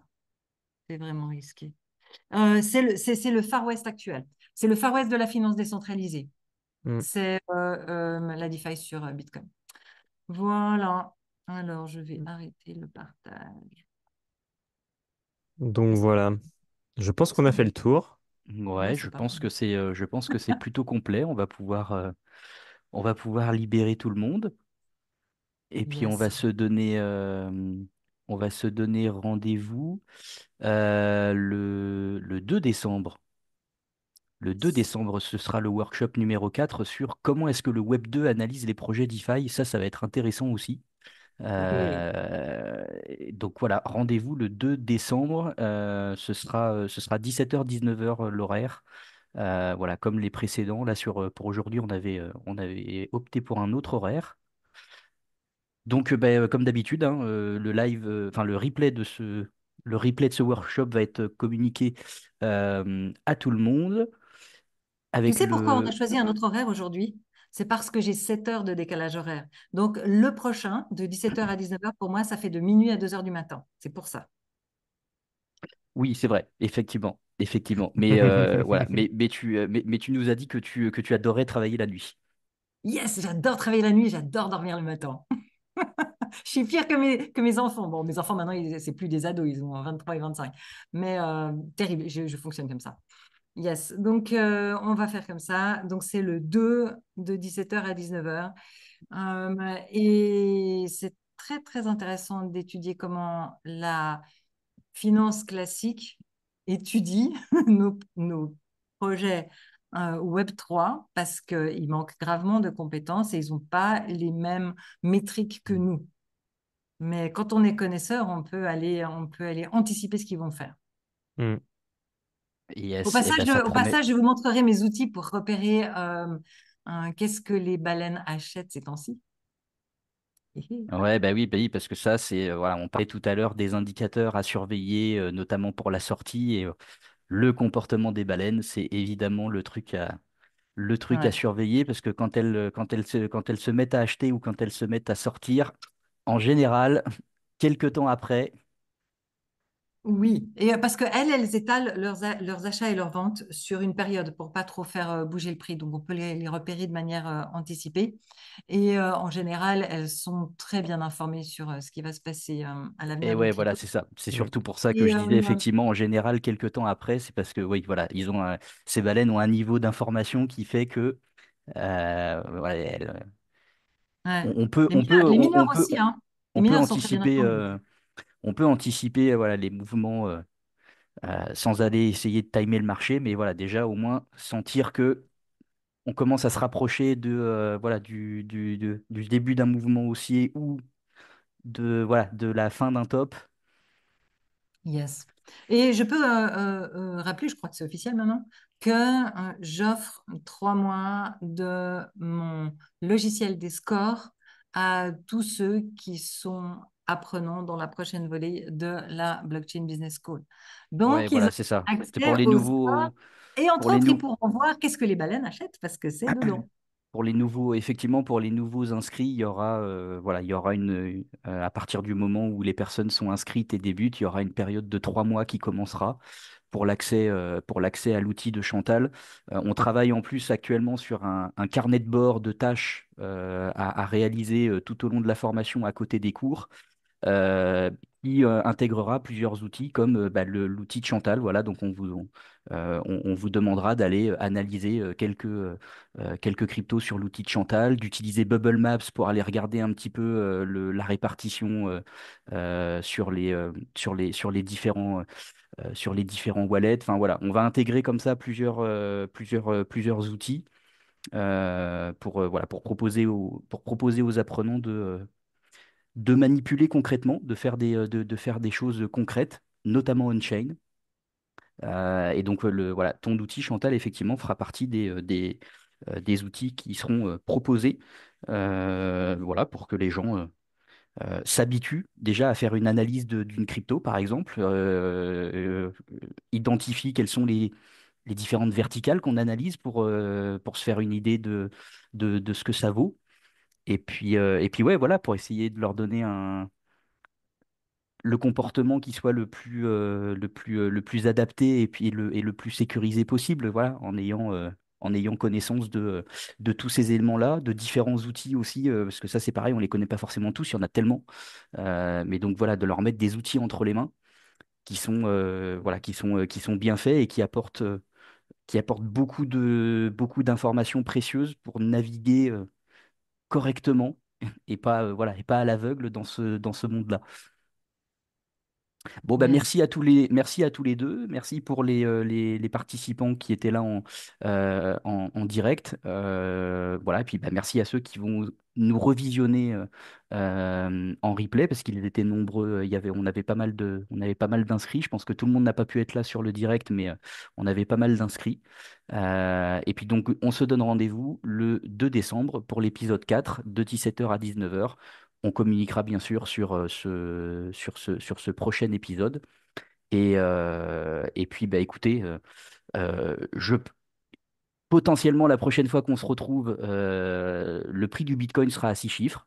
Euh, ce, ce- c'est- On croise ce- les ce- doigts. ce n'est pas, voilà, ce n'est pas impossible, hein, étant donné le timing, hein, il va se passer plus d'une semaine. Là, on est déjà plus qu'à, ouais, il y a quoi, il y a moins de 2000 $. Ouais. Donc voilà, on sera peut-être entré dans une nouvelle ère d'ici le 2 décembre. Parce que oui, comme on le disait en ouverture de ce webinaire avec Dimitri, je, je pense qu'on ne mesure pas encore l'effet psychologique de ce seuil des 100 000 qui va provoquer Mhm. une véritable ruée vers l'or chez Ouais, c'est le, clair. chez, chez le grand public. Voilà, je pense que ça va être assez dingue. Ouais, mais il y a plein de C'est gens clair. qui ont mis des ordres, qui se sont dit, ouais, ça va rebondir sur 100 000, donc il faut que je mette des ordres juste en dessous de 100 Ah 000, hein. oui, C'est bah pour c'est ça sûr qu'il que y a c'est sûr que énormément ça va d'ordres de taper les vente. 100 000 et puis que ça va ensuite redescendre, etc. Puis voilà, on Parce que repassera si tu regardes, au-dessus après, quelques temps après. si tu regardes la dernière grosse résistance, c'était le plus haut historique qui datait d'il y a plusieurs années, on l'a dépassé, là, on est Voilà, et hop, redescendu. derrière, voilà, On c'est l'a ça. retapé plusieurs fois, on l'a dépassé, on est redescendu. Donc imagine que le 2 décembre, on soit là, on soit en dessous. Ça ne veut pas dire qu'il y a un problème, ça veut juste dire qu'on est Non, non, non. en Non, et puis train de après, on prendre voit notre bien, fameuse marche d'escalier. là, justement, sur la continuité de ta courbe, on voit bien qu'ensuite, on vient s'appuyer sur cet ancien plus haut, et après, bing, ça part. Ouais. Et les marches d'escalier, là, elles sont trop courtes. Yes. Ouais, ouais, non, mais c'est tout à fait réjouissant comme période. Très agréable. Oui, c'est ça, faut profiter effectivement parce que ça dure quelques mois et puis derrière c'est la soupe à la grimace et c'est là où il faut être patient et où il faut tenir le coup. Donc profitons de cette période.